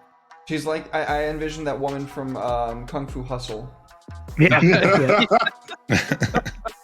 Pretty much when I'm running you guys through the same scenario that I did for the one-shot test play that I did of this the first time. And yeah, that's pretty much how I described her. Hell yeah. It's like hair Lady short, with a hairnet in, with a cigarette hanging out of her mouth, with the apron on, with her feet up on the counter, smoking and reading a magazine. Fuck yeah. You guys will get to meet her next week. But yeah, that is the end of session 0, the introductory of Irezumi. Oh yeah. Well, that is awesome, Andy. Thank you so much. Thank you for making this fucking game. Thank you for running it, dude. This is a lot of fun. I can't wait to see where it takes us.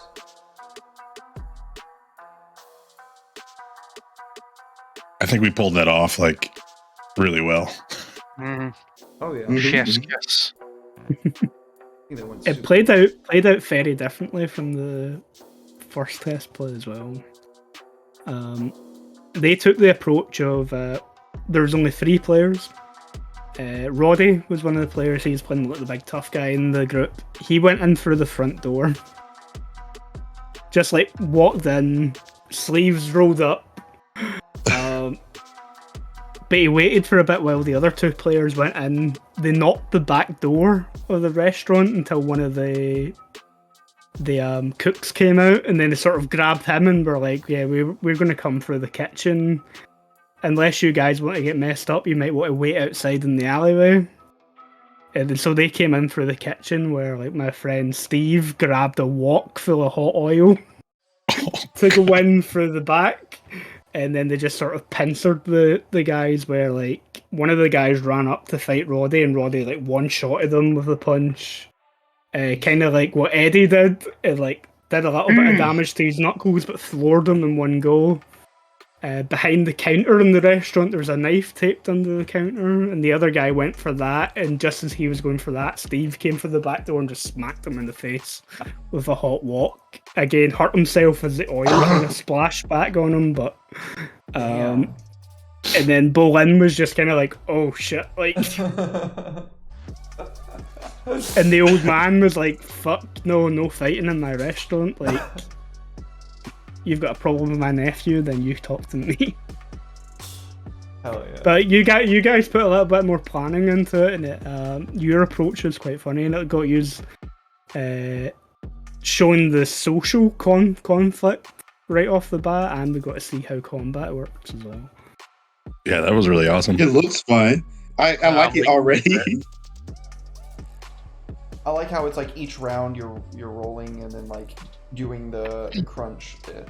That's cool. Yeah, everything happens kind of simultaneously, and yeah. It's still a crunchy game in a way, you know what I mean? It's a very narrative focused, but it's got its little bit of crunch to it. Yeah. I think after looking at other Caltrop core games, I think mine's leans towards some of the more crunchy mechanics, but Makes sense. With yeah, 2 decades of TTRPG experience under your belt. yeah, it's still simple enough that you can just roll with it. Oh, yeah. Well, let's go ahead and start us off with shout outs. Will, what's good in your hood? It's me. I'm Will. I'm the burnt coin. I'm not going to say much because my voice is shot, but there's 2 things I wanted to say. One is really important to me. It's DICE. It's a digital convention. I'm doing it. Got a great team. It's going to be amazing. Every day we get like a little bit closer to making it a reality, and it's just fantastic. That's the most important thing I got going on, so I'll leave it at that. But the second thing I wanted to shout out was your boy Derek, DMDM Studios, has 400 followers on Twitch. Hey, we did it. You guys did Hit the that. 400 mark. Thank So you. congrats. Thank you so much for that, dude. That's really nice of you. I appreciate that. Yeah, thank you to you guys. Thank you for 400, man. Y'all are fucking amazing. It boggles my mind that 400 people have been like, oh yeah, no, this is cool. I want to see what's going on there, even if they're not always here all the time. Still, like, you guys are awesome, and I appreciate the support. But I'm not going to be taking up any more time because I'll have my own shout out section. Eddie, what's up? Eddie has not been much going on. I wish Chuck a safe recovery, but Andy, Will, commissions. Derek, is yours still on hold? I don't do commissions. I'm doing a commission map for the giveaway for Kier, and I'll be posting like Never mind. progress shit on that probably. But yeah, Andy, Will, commissions. They're always open. I already went ahead and got another one from Andy for my giveaways. That's about it. I haven't had much going on. I got Will has a Patreon Mother's Day too. thing. Yeah, Patreon. Yes. Thanks, guys. Always support the homies. That's the goal here. Oh yeah, it is. Awesome. Well, Kieran, what's up, man? Nothing much. Same old on my end. I have nothing much going on, but this game tonight was good.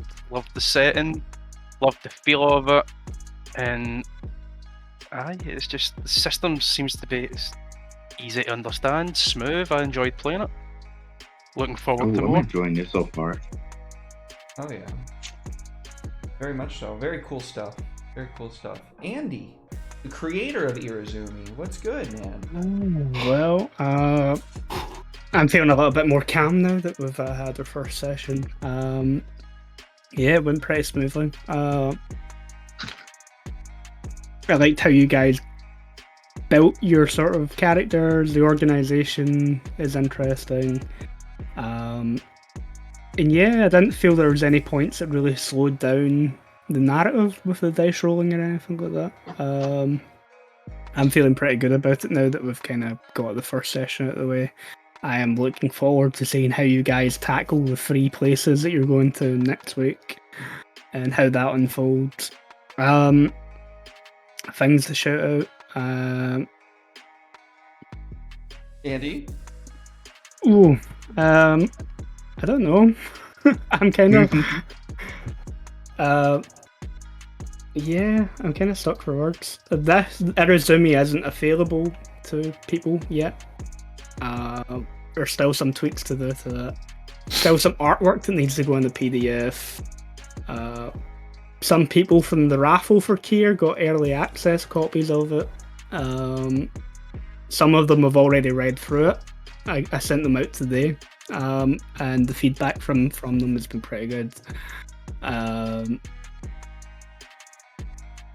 Yeah, I don't have really much else to say. I'm kind of snowed under with I think we like have commissions one announcement to make, don't we? at the moment.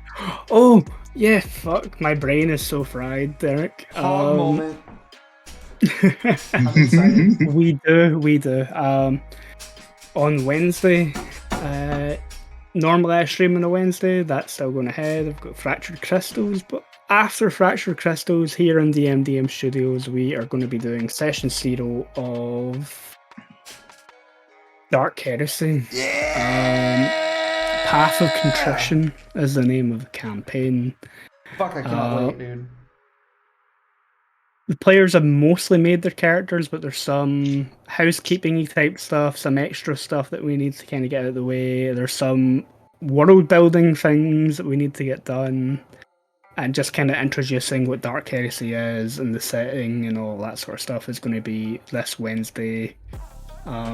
It's going to be something like 11 p.m. or something like that GMT. I can't do the maths at the top of my head at the moment what 5 time p.m. that is. Central Standard Time, I believe. 5 p.m. So yeah, that is going to be interesting.